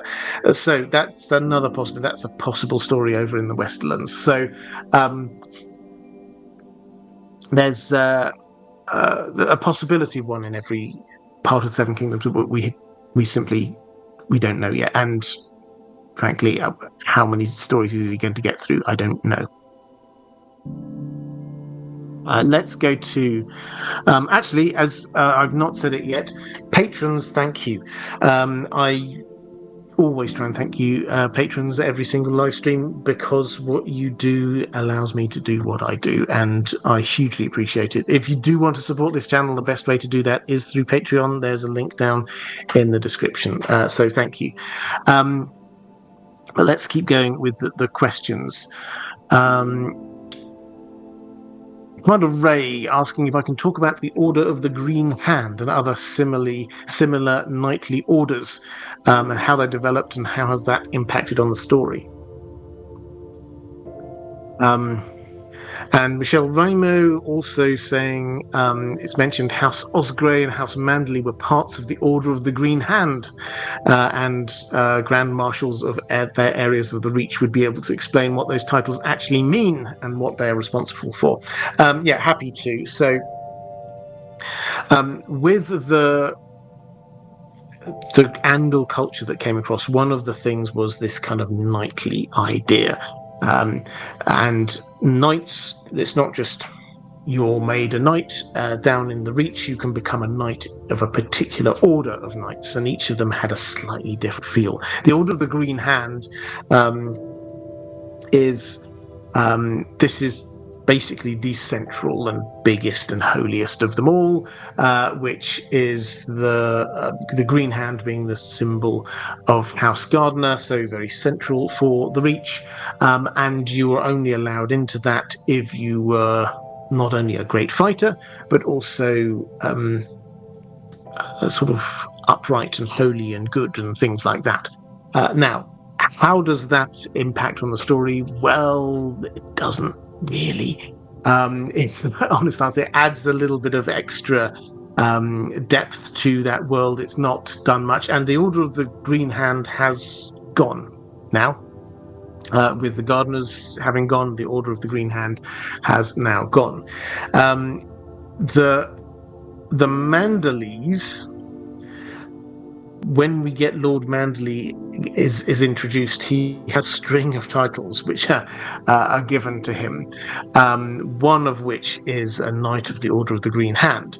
This is a title that they've decided just to take with them, because when they headed up, when they left, because they were based in the Reach, we'll come on to the details of this in a moment, when they were based in the Reach, then the Lord Manderley was a member of the Order of the Green Hand, and they took this title up and kept that title.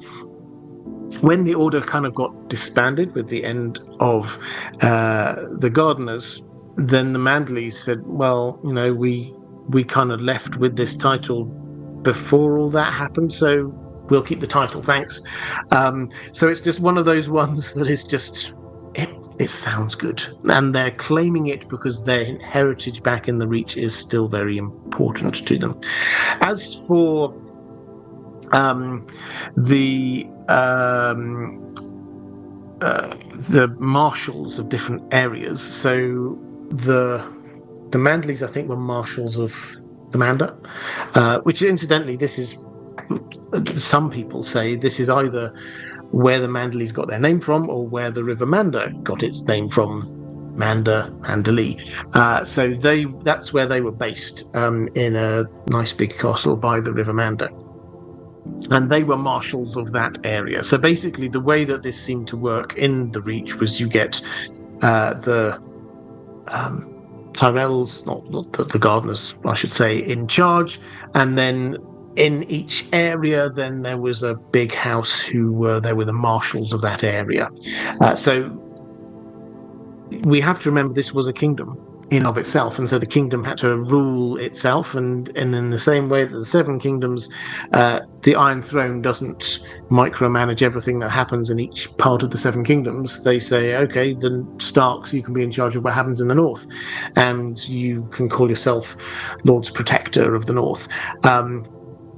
That's the same feel on a smaller scale as what was going on in the Reach back in the day. So having these titles, the Manderleys just kept the title. They think, oh yeah, well, that's our role, and we had that before we had to leave, so we'll keep it. The Osgreys, this was more remembrance of glories past. When you read the Swan Sword, it's really sad. House Osgrey.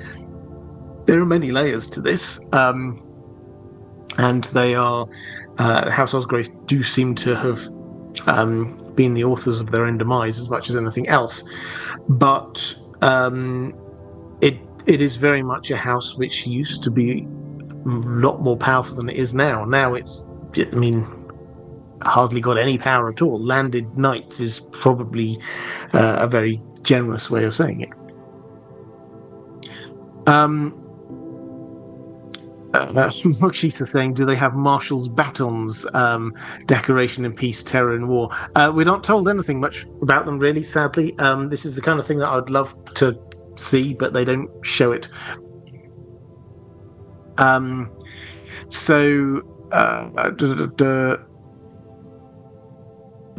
Michelle Ramo was asking about that. I said I would mention this with the Manderley. So the Manderley Peak Gardener issue, which ended with the Manderleys fleeing to the north and the Peaks ended up with their castle, has the cause for that argument ever been stated? Well, the Manderleys and the Peaks were in the same part of the Reach, and they seem to have had a long-standing grudge with each other. Whether it was ever quite as big as the Bracken Blackwood one, we don't know, but certainly this went over generations, hundreds of years. One particular touch point we're told about was a time when the king at the time, the Gardeners, he had no sons but some daughters, and one of those daughters married Lord Manderley, and another of those daughters married Lord Peak, and so they were there pushing the claims of their wives aggressively, and to the extent that the Tyrells, as stewards, had to step in, get all of the other lords of the Reach on side, and force them to back down, both of them. And the Tyrells said, okay, neither of you get to win. I'm going to pick some random cousin from over there. And so the Tyrells then put this new gardener in place, and both the Peaks and the Manderleys were put back into their place. So that's an example of a thing which happened. It seems unconnected with whatever happened that actually forced them out. But the Peaks seem to, for whatever reason, they had the ear of the gardeners, and they basically said, these Manderleys, they're getting too powerful. They've got too much money. They're there on the Mander River. They think that they're, bigger and better than all of us. And so the gardeners chucked them out. Exactly when this is not 100% clear. It's maybe 1,000 years ago. Different people give different possibilities. A few hundred years before the Aegon's invasion is the general sort of answer we get. Maybe 1,000 years in the past, maybe a bit more. But they up sticks. They're forced to go. They gather all of their belongings, their riches, their wealth, and they go hunting for a new home. And the Starks give them a new home. They say, okay, there's this land over here. It's the Wolf's Den, which is again, it's like a river. You've got a port here. There's a fort there. This is strategically important for us in the north. And this has been held by lots of different people over the years, and a lot of them have rebelled against us. If you swear fealty to us forever, direct you to us, then you can have this place here, and you can build a city here. And they built up White Harbour.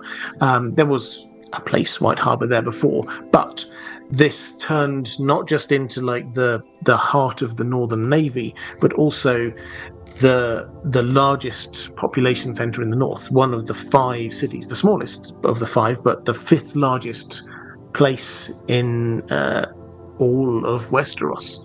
And that was a huge success story. And as part of this deal, then the Manderleys, they kept their southern culture. They kept their Andal culture. So when you get to the couple of chapters we have, the Davos chapters we have there in White Harbour, you'll find lots more knights. You'll find worship of the Seven.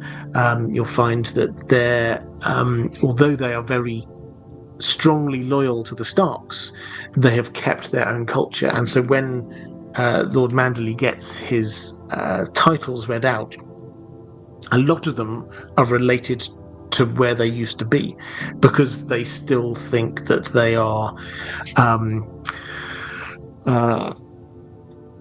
that they had that wrongfully taken from them. So the kind of implication of that is, what after all of this, and I hope that this happens, after all of this, what if they got offered to go back? I suspect that they would stay, but maybe a Manderley would be given land back in the Reach, and so the Manderleys, we can have a cadet branch back down there afterwards. Right, let's go to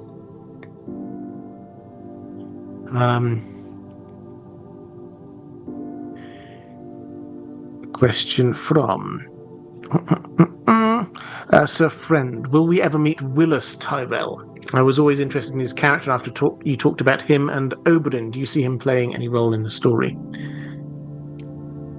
So Willis Tyrell is the oldest Tyrell son, and he's the one who's been left behind in Highgarden, looking after the shop. He's the heir. And we read about his past. He seems fascinating. We've not met him in person, but he seems fascinating. When he was younger and he was entered into a tourney, and Oberyn was facing him in a joust, and Oberyn Martell dismounted him, knocked him off his horse. But unfortunately, Willis got his foot stuck in the stirrup, and the horse fell on him, and it crushed his leg. And ever since then, he's been hardly able to walk properly. So we get this kind of tragic backstory. But he moves on from this, and he thinks, okay, well, I'm not going to be a great fighter anymore.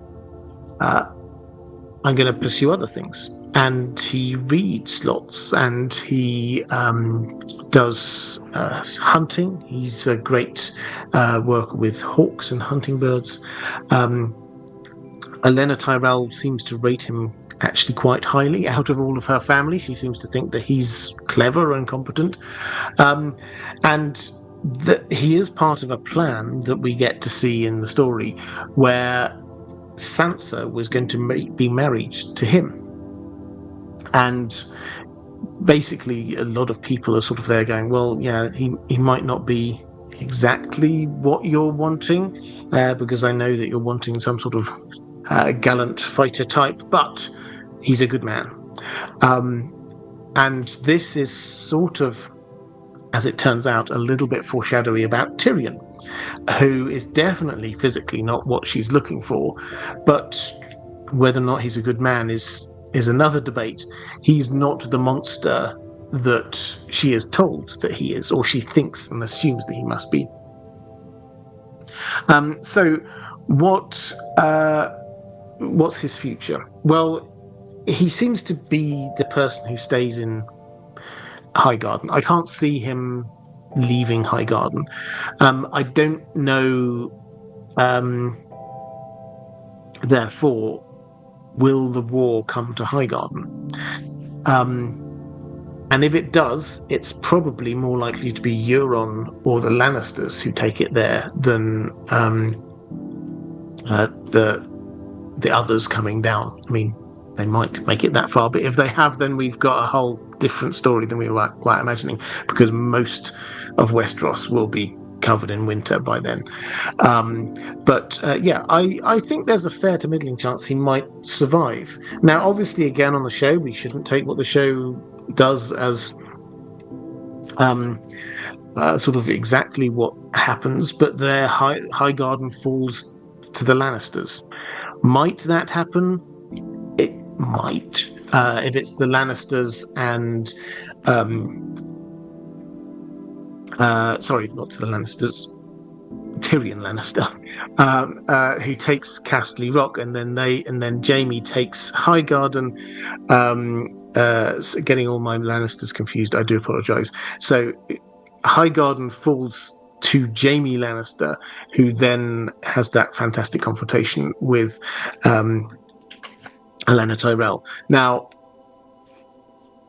I don't think it's going to happen exactly like that, because Cersei is not Cersei in the show. She's still sitting there in King's Landing, and so all the dynamics of who they might want to attack and why is gone. What I would say is that Highgarden, although it is definitely a castle, it's not the most defendable castle in the Seven Kingdoms. It's got a lot of interesting defences. It's got this a kind of briar rose maze between two of its curtain walls, so that if you don't know your way through the maze, then you can't progress on and attack the next level. And that's the kind of thing that could get burnt down really easily, though. So it's got some quite cool defences, but not necessarily the strongest defence. It's not like the Eyrie being on the top of a massive mountain, or the Castle Rock being built into a massive rock. This is a castle on a hill, and not a particularly steep hill. It's a very slow sloping hill. So if someone does attack it, there's a fair chance they might get it. Let's go to Lord Medici, saying 7 blessings, Robert, and to you too. I've been trekking through the Peruvian Andes, and it's been incredible. I went to Machu Picchu last week. Well, I'm incredibly jealous of that. Machu Picchu is one of those places I really want to go to. And not just there, pardon me. A lot of the sort of the ancient civilizations, sort of just in the middle of the jungle, is absolutely fascinating. I've got an alarm going off behind me. I hope you can't hear that. The question was, apart from the title of the Lord of the High Tower or Lord of Old Town, the head of the High Tower household has many titles we would not expect from a non-Lord Paramount. Voice of Old Town, Lord of the Port, Defender of the Citadel, and Beacon of the South. What do these titles mean? Does being Voice of Old Town or Defender of the Citadel add any jurisdiction beyond that conferred by being Lord of Old Town? What does it actually exactly mean to be Beacon of the South? It almost feels in opposition against the Warden of the South. So I would suggest that these touch in the same kind of feel as what the Manderleys have. The culture in the Reach is one of titles and honorifics and knightly orders and things like this. So they do accumulate these titles over time, and they hold on to them perhaps beyond the point at which their original usage is still there. Certainly for the Manderleys, them claiming to be members of a knightly order that no longer exists is a little bit silly, but it's part of their historically what their titles are, so they've kept hold of them. And I think the same feel here for being Lord Hightower is this is ancient, thousands of years old, this role. And over time, it will have picked up various different things before, when they were effectively kings of their own area, when they were in charge of Old Town, but they were bowing to a king in Highgarden, and then later on we get the Targaryens, and there are many layers to this. So, Defender of the Citadel feels like just the kind of thing that they have taken on for themselves, or perhaps the Citadel, the Maesters having been defended once, then they say, you are Defenders of the Citadel, and they went, great, oh, that's a really good title, let's add that one to the list. That's the kind of thing. I mean, so the ruler of the King of England has, actually I don't know, which way he went on this one in the end, but the ruler of England, the old Queen of England, was Defender of the Faith, and that was a title that she had, which was passed down. I think Charles swore again to be Defender of the Faith. I know he was thinking for a time to just call himself Defender of Faith rather than the Faith, but I think he went with the Faith. But this is connected back to the time of Henry VIII. Henry VIII was given this accolade, ironically, but for those who know their history, by the Catholic Church, because he'd written some really strong books and manuscripts and things defending the Catholic faith. And so the Pope gave him this title, Defender of the Faith. And then, obviously, he split from the Catholic Church, but thought, I like that title, I'll keep it. And that then passed down generation to generation and was still being used now. That's the kind of feel we've got here, is just if they like that. So Defender of the Citadel, Beacon of the South so the high tower, it's not just a tower, it's a beacon. So at the top of it, there still is a big flame, but the first iterations of the tower, it was primarily just basically a sort of a lighthouse to help guide ships.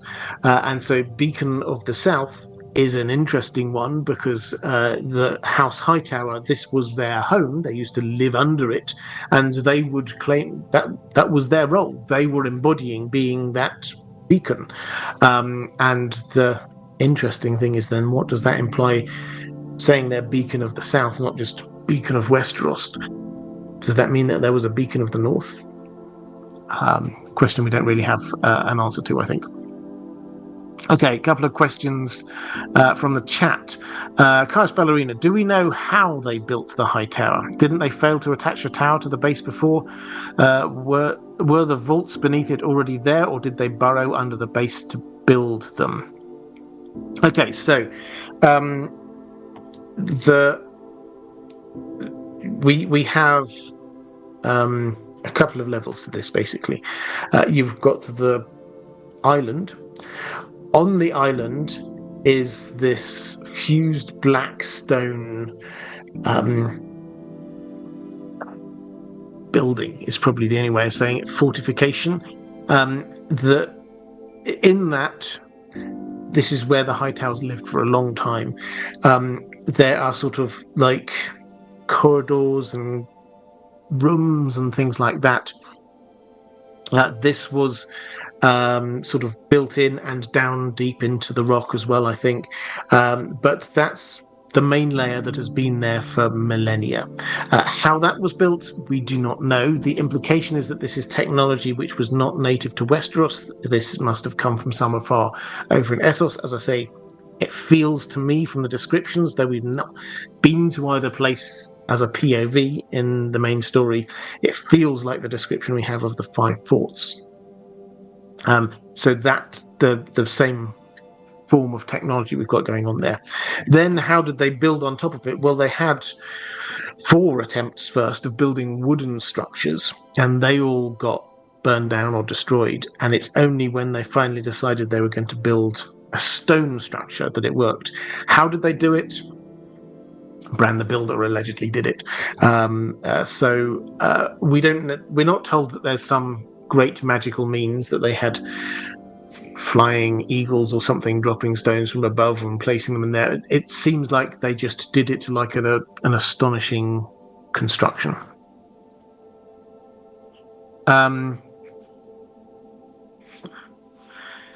Martin S. In the Rings of Power, Galadriel jumps into the sea outside Amman, apparently intending to swim to Middle-earth. Which beings on Arda could pull that off? Ulmo and Maiar? Yes, so I've got a few Lord of the Rings questions which I will answer at the end of the stream, but as a short answer, her jumping off in the middle of an ocean, Galadriel is a very, very powerful elf, but the idea that she could swim for what presumably would have to be days on end in order to get back to Middle-earth.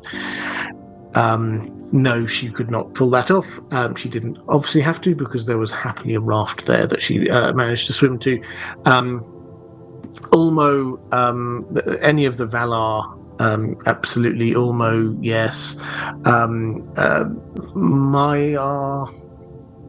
Maiar are spiritual beings, and so yeah, it depends on what physical body they had on at the time, but they could then take on a new form. So swimming across the ocean is swimming across the ocean. It's not a thing that most people can do. TJ Guy saying never able to catch these live, so this is a nice change. Hello, Robert. Hi to you. Let's go to another question from one of my patrons. Lord Medici saying, the Citadel seems to be one of the few meritocratic institutions. Those in the conclave of Archmaesters have won their position by being the best at what they do. However, the election of the Grand Maester doesn't seem meritocratic. In the books, a character mentions that Maester Aemon should have been Grand Maester by birthright, not the kind of justification one would expect from a meritocratic institution. And we know that Pycelle was named Grand Maester while he was little more than a teenager.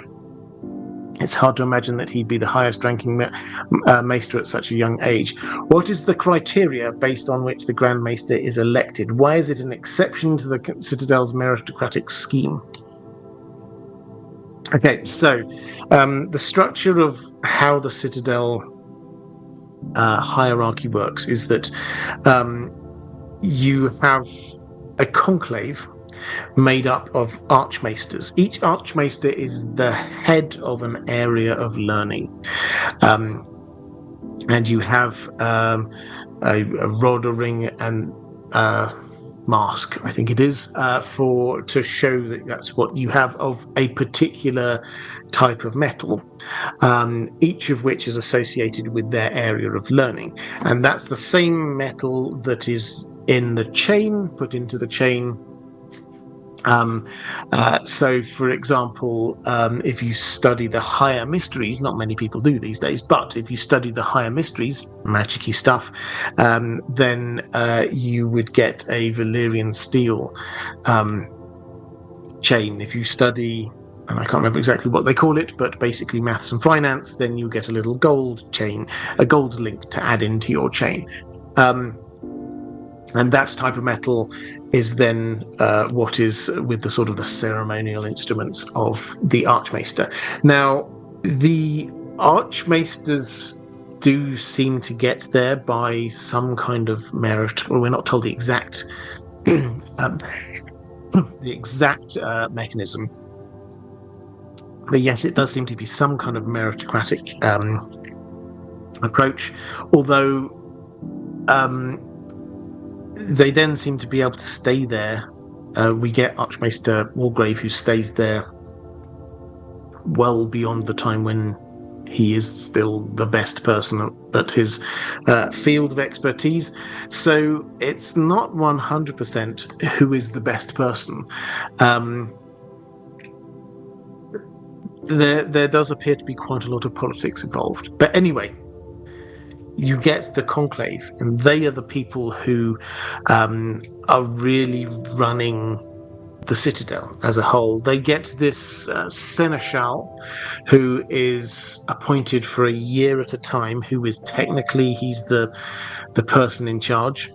But the Archmaesters, from what we can tell, they don't really want to do that job because it just takes them away from studying and stuff like that. So that's why it's only for a year. Grand Maester is a relatively recent innovation. As in most of the history of the Citadel, there was no such thing as a Grand Maester. It came with there being a ruler of the Seven Kingdoms, with the Targaryens. And Aegon wanted a Grand Maester. He wanted somebody to be advising him there. And you get the kind of the feeling that they thought, well, we've got to have a name that makes them sound even more impressive. An Archmaester, let's make them a Grand Maester.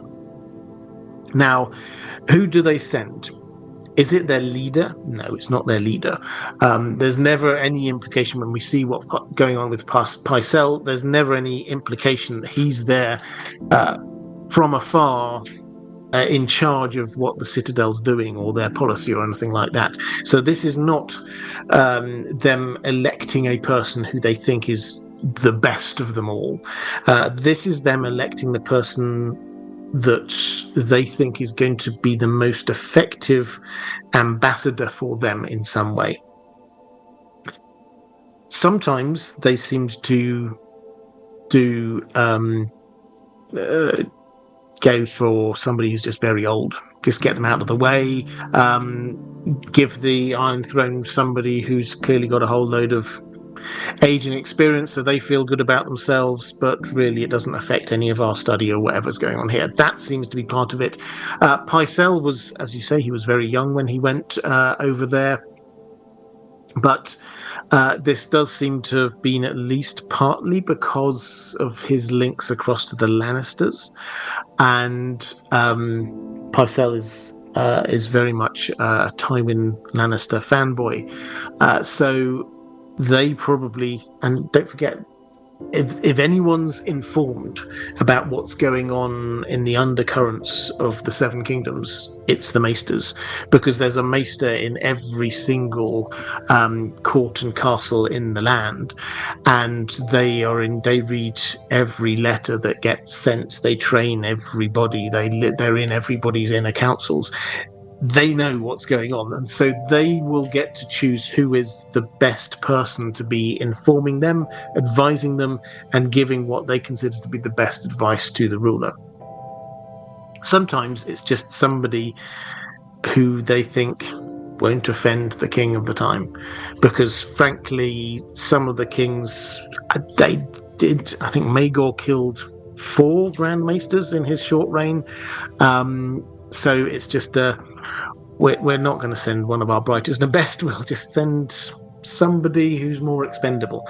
So yeah, it's not when you say when you're talking here about this being meritocratic, being Grand Maester is not, I would argue, probably seen by the Conclave as being we're electing the best of us.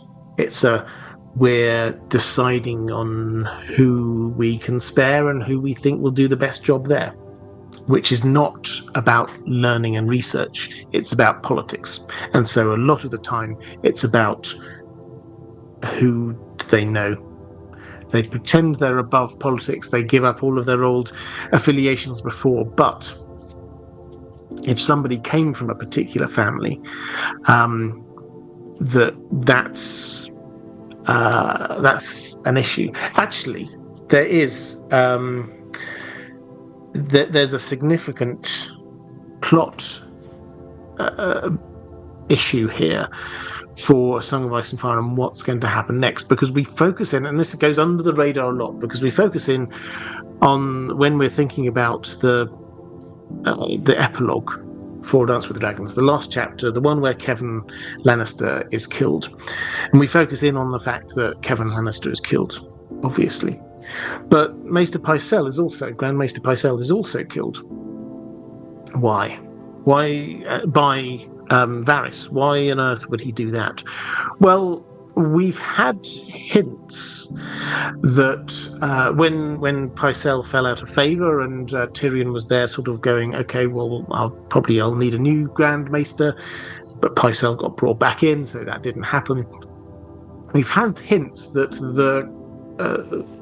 the Conclave were going to send a Grand Maester, new Grand Maester over, who they know, and most other people know, although he's given up his surname, is a Tyrell. Now, how will Cersei react to the fact that Kevan has been killed, and we know that Varys has planted a coin from the Reach there? She's going to get that clue. Then Pycelle has been killed, and the Maesters go, okay, well, we'll send a replacement who's also a Tyrell. How is Cersei going to respond? She's just going to see that as, so they killed these two. Mace Tyrell is probably going to say, I should now be hand of the king. The Maesters have sent across a Tyrell. This is their power grab from them. And then her reaction is going to be what drives the action forward after this. So keep an eye on that, because it goes slightly under the radar because of Kevin Lannister, but who the Maesters decide to send to replace Pycelle is going to be quite a significant issue.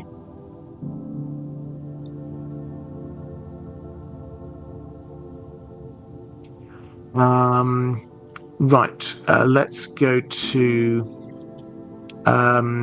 Martin S. wanting to ask a couple of geographical questions about the Reach. Is it the most populous of the Seven Kingdoms? And what percentage of the overall Seven Kingdoms population is it? What percentage of the food production is it?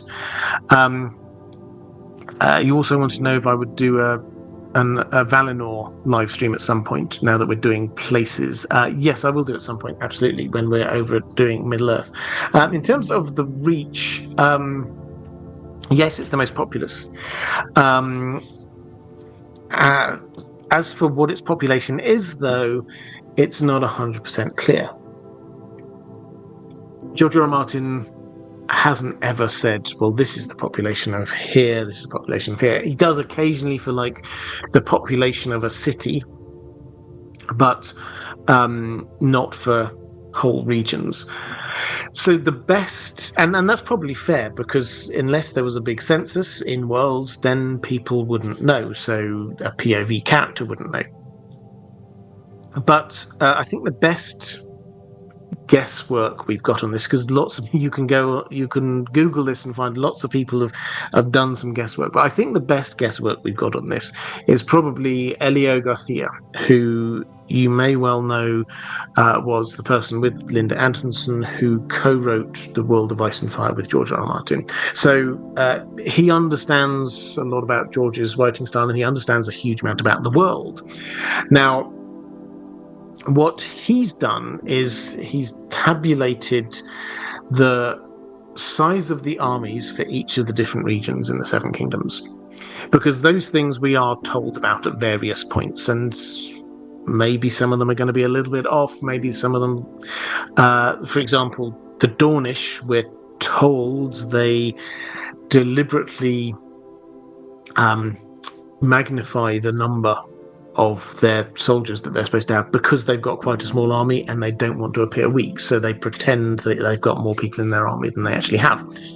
But we've got broad ideas of the size of the armies that each of the different parts of the Seven Kingdoms can pull together. Now, what you can then do is go, if we compare this to, say, medieval Europe, what do we know as a percentage of a population would an army be that they could gather for wartime? Now, I'm not an expert on this, but I'm given to understand that the maximum that you might get if you're 100% going all out for war is 10% of your total population is your army size, which sounds quite low, but apparently if we bring it more recent, that's what the army sizes of Western European countries in, say, the Second World War, when this was total war, everybody was putting everything they could, because back in the day, women wouldn't be fighting, children wouldn't be fighting, old people wouldn't be fighting, and a huge amount of your population are based in support structures that you don't want to get rid of. You don't want to get rid of your blacksmiths or your millers. You don't want to be getting rid of your doctors and healers. Your farm workers, there's a huge amount, and you can't really get rid of them without risking losing your crops. So actually the percentage of your entire population that you can send to war is a lot smaller than you might think. And the accepted rule of thumb is it's somewhere around 1% for an average. It would be higher if you're really pushing, and lower if it's more of a kind of a time of peace and you don't really need to raise big army. So in terms of like a standing army that you can raise quite quickly, which are the numbers that we seem to have, about 1% of your population seems about right. And if you then do the maths on that, you get an overall population for Westeros, Seven Kingdoms anyway, of about 40 million, which seems about right. 40 million. And the population of the Reach of about 12 million. So it's the biggest, the most populous of the Seven Kingdoms. It's a bit under a third of the, between a quarter and a third of the overall population of the Seven Kingdoms, and able therefore to field the biggest army. That, we come back to our caveats though, is purely back of an envelope calculations though. George R. R. Martin has resisted going down to that level of granularity, and so we should be a bit hesitant in going there. But if you're wanting a sort of a vague understanding of what the sort of population of these kinds of things might be, that's what we're looking at. Let's go to a question from Moonman, saying, "Hi Robert, first time / long time. What would it take to convince you that the Tyrells are planning to deliver Renly / Joffrey / Tommen to Aegon VI?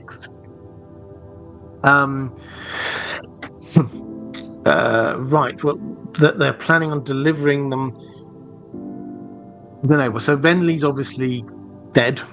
Joffrey's obviously dead. Tommen.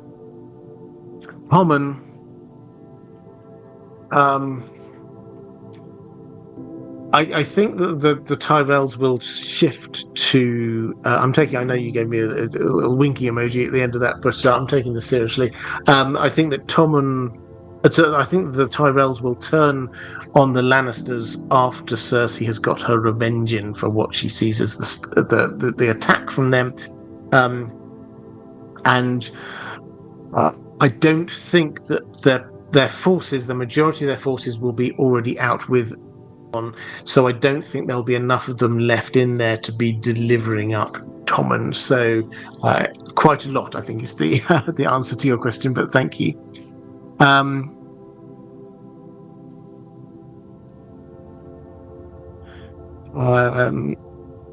And oh yes, you wanted to clarify. We're talking about plans. I don't think that's their plan at the moment.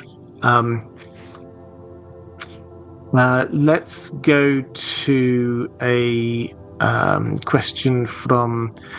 Actually, we rattled through this quicker than I thought. I've got a couple more Lord of the Rings questions now. That's the last of my patrons' questions about the Reach. So let me have a quick flick through the chat. And I'll see what else we got going on.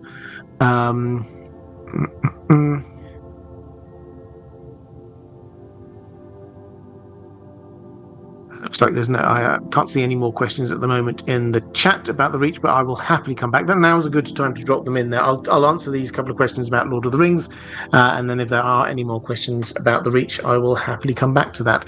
Callie Summers asking about why the 3 elven rings faded in power after Sauron died, if Sauron never had a hand in their creation. Because they were created using the magical technology that Sauron had introduced. So this is one of those things where the Rings of Power changing the order of things, I think, confuses stuff a little bit. So in the books, what happens is that Sauron, disguised as Anatar, is there with Celebrimbor.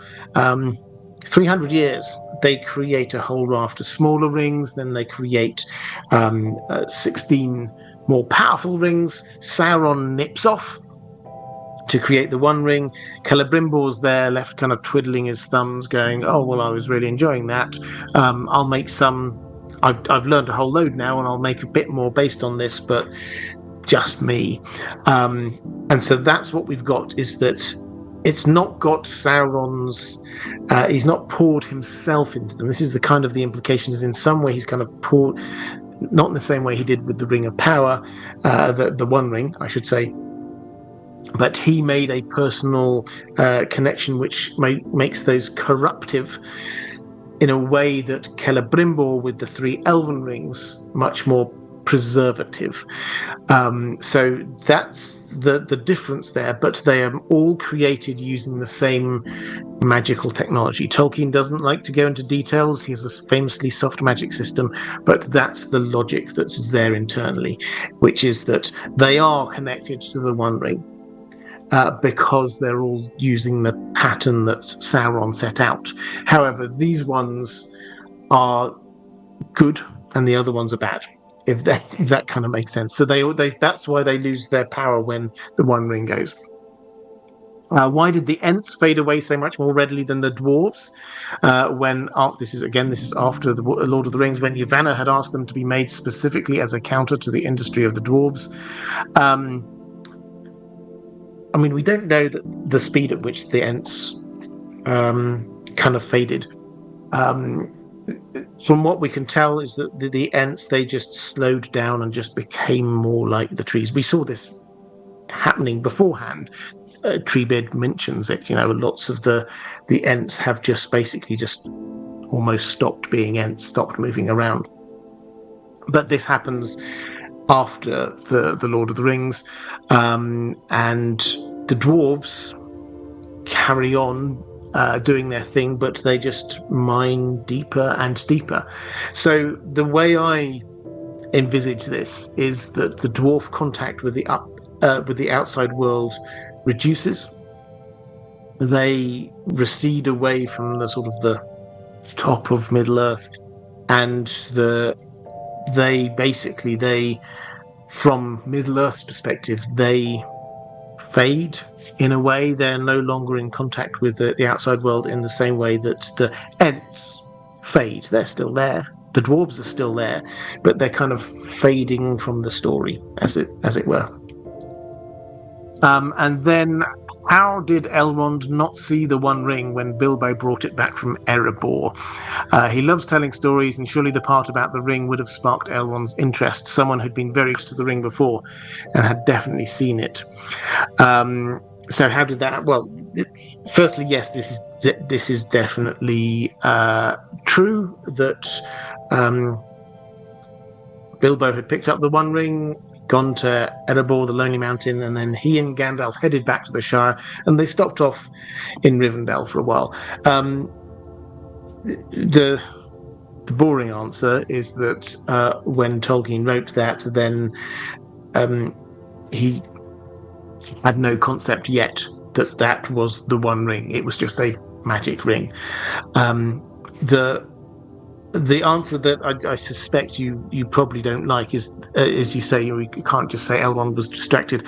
I think distracted is probably not a strong enough word for it. What had happened from Elrond's perspective, and also from Gandalf's perspective in that time, was that they had just faced down Sauron. This thing that forget what happens in actually the story of the Hobbit going over to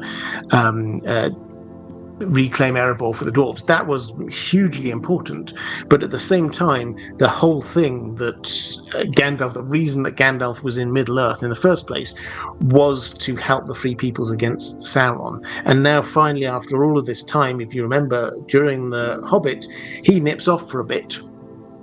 And the reason he was nipping off was to go with the White Council into Dol Guldur and face down Sauron, and Sauron manages to escape.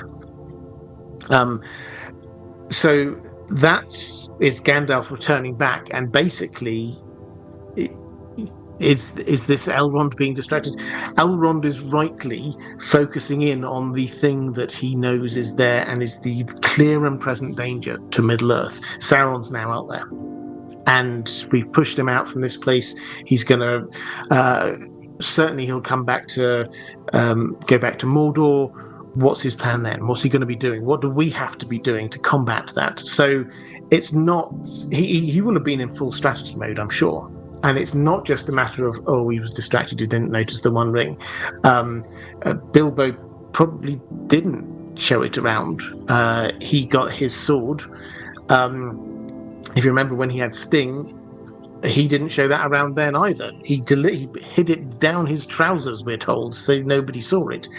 So I don't think there's a particular reason, particularly if he thought, and the ring's power, if you want the extra bit of work on this one, the ring's power on him will have started working. And I suspect that he will have thought, Elrond, just at the back of his mind, Elrond might want to take this from me. I'm not going to show him.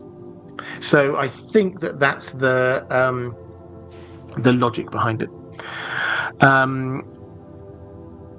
First ballerina. Will Jaime Goldenhand the Just parallel Garth the Seventh Golden Hand, fighting off the Dornish and Ironborn? Could he face Euron in Old Town, or possibly even turn on Cersei as Garth defeated the King of the Rock?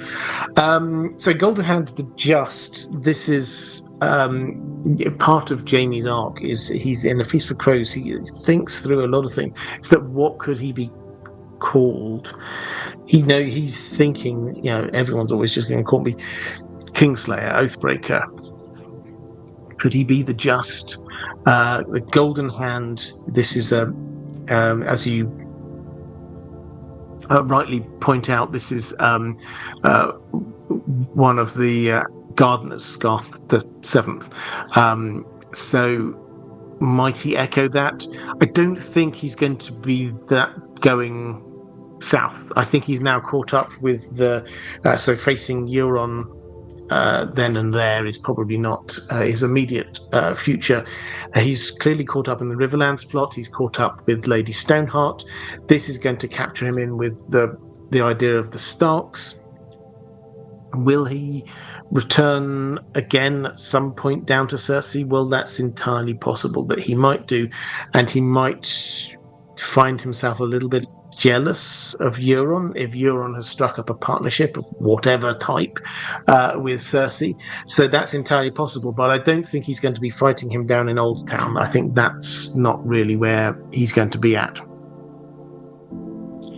And a last question from my patrons, Rasla asking why Eru intervened to sink Numenor at the end of the Second Age, despite rarely ever taking direct action in previous or future events. Well, this was a direct contravention of what of an order, and in a way that would be damaging to humans as well as the Undying Lands. That was not... Humans were basically trying to upend the entire order of things, not just on a sort of a physical level, but a spiritual level. They were rebelling against the very idea of their mortality, the nature of their spirits and souls. So the actual crime here of the humans going over to the Undying Lands, which is what prompted Eru to intervene and just get rid of, submerge Numenor. Firstly, disobeying a direct instruction, but then secondly, attempting to overturn spiritual matters of the deepest level. And you always have to remember with Tolkien, when you get down, this isn't essential to appreciating the story as a whole, but when you get down to the real brass tacks of this, a lot of this is theology. That's the heartbeat of a lot of understanding the deeper rhythms of how his world works. Okay, let's go to have a last little look in the chat. Eric Jorgensen, thank you very much for the super sticker. I appreciate that. Andrew Clay saying the Citadel and the Faith competing for influence mentioned earlier. I view them more as two arms from the same body. One outreaches to the nobility, the other more to the small folk. Yeah, that's an interesting thought. So maesters more to the landed nobility, and then the septons more to the small folk. Yeah, that works. I'm not 100% signed up to this idea of there being a coordinated continent-spanning plot by the High Towers that involves the faith at the heart and the maesters at their heart. I think there's lots of connections between those different bodies, but that doesn't mean that they all always want the same. I don't think that's what you were saying, but I don't think that means they all always want exactly the same thing. Nice ballerina. Thoughts on the Arbor Gold? A character is equals a character is lying theory, and the zombie dead Leighton Melora puppet master theories. I think both of them. Actually, I will take them next time if that's okay. I like to do this. If there are ones that I have heard of the zombie / dead Leighton Hightower and Melora theories. I don't know enough about the evidence for them to be able to comment intelligently. So rather than me just bluster and make stuff up, I will have a little look into that, and then I will let you know my thoughts next time. Okay, so I think with that, I will start to, where am I? Here I am. I will start to draw this one to a close. Tomorrow, I've been talking about it for ages, but I finally got around to doing it, a fully updated version of my Quaith video. Who is Quaith, and what does she want? If you're watching this live stream a little bit earlier, you'll have got a little spoiler on that. I always spoil my videos here on these live streams, but that's coming out tomorrow. And then I'm moving back to a pattern on my main channel of Monday is Lord of the Rings videos, Friday is a Song of Ice and Fire videos, on the Wednesday could be anything, random thing coming out. So that's the pattern I'm going to start moving into for the next while at least. On this channel, I had grand plans for this year of different things I was going to do for this. Hasn't quite worked out, but I'm slowly working my way back up there. Got slightly derailed by all of the TV shows happening, I have to say, but we've got a lot to look forward to coming up.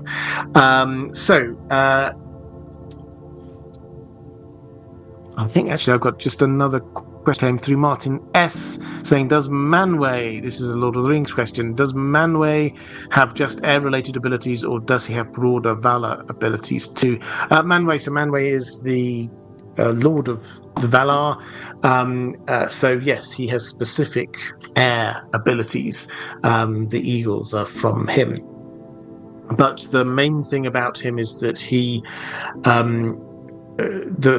the Valar each have an aspect of Iluvatar's mind that they understand, that they get. Manwë understands. He doesn't understand all of it, but he has the breadth. So that's his sort of special thing, is that he's the person who gets Eru a lot more than the others do. Okay, so with that, I will be back next week. Where should we go next week? I don't think we've done Dawn, so why don't we have a look at Dawn next week? Unless you'd like me to, actually, if you're watching this back later, you can answer this down in the comments, or if you're watching live, put it in the chat quickly now. I'll have a quick look before I log off. I'm doing region by region. Would you also like me to do like houses as well? I could do one on the High Towers. We talked a lot about the High Towers here already, but I could do one specifically on the High Towers or Old Town specifically, rather than just place by sort of region by region. But notwithstanding that, and I will have a look at what comments we get, I will be back next week and we will look at Dawn. So take care, everyone, and I will see you again soon.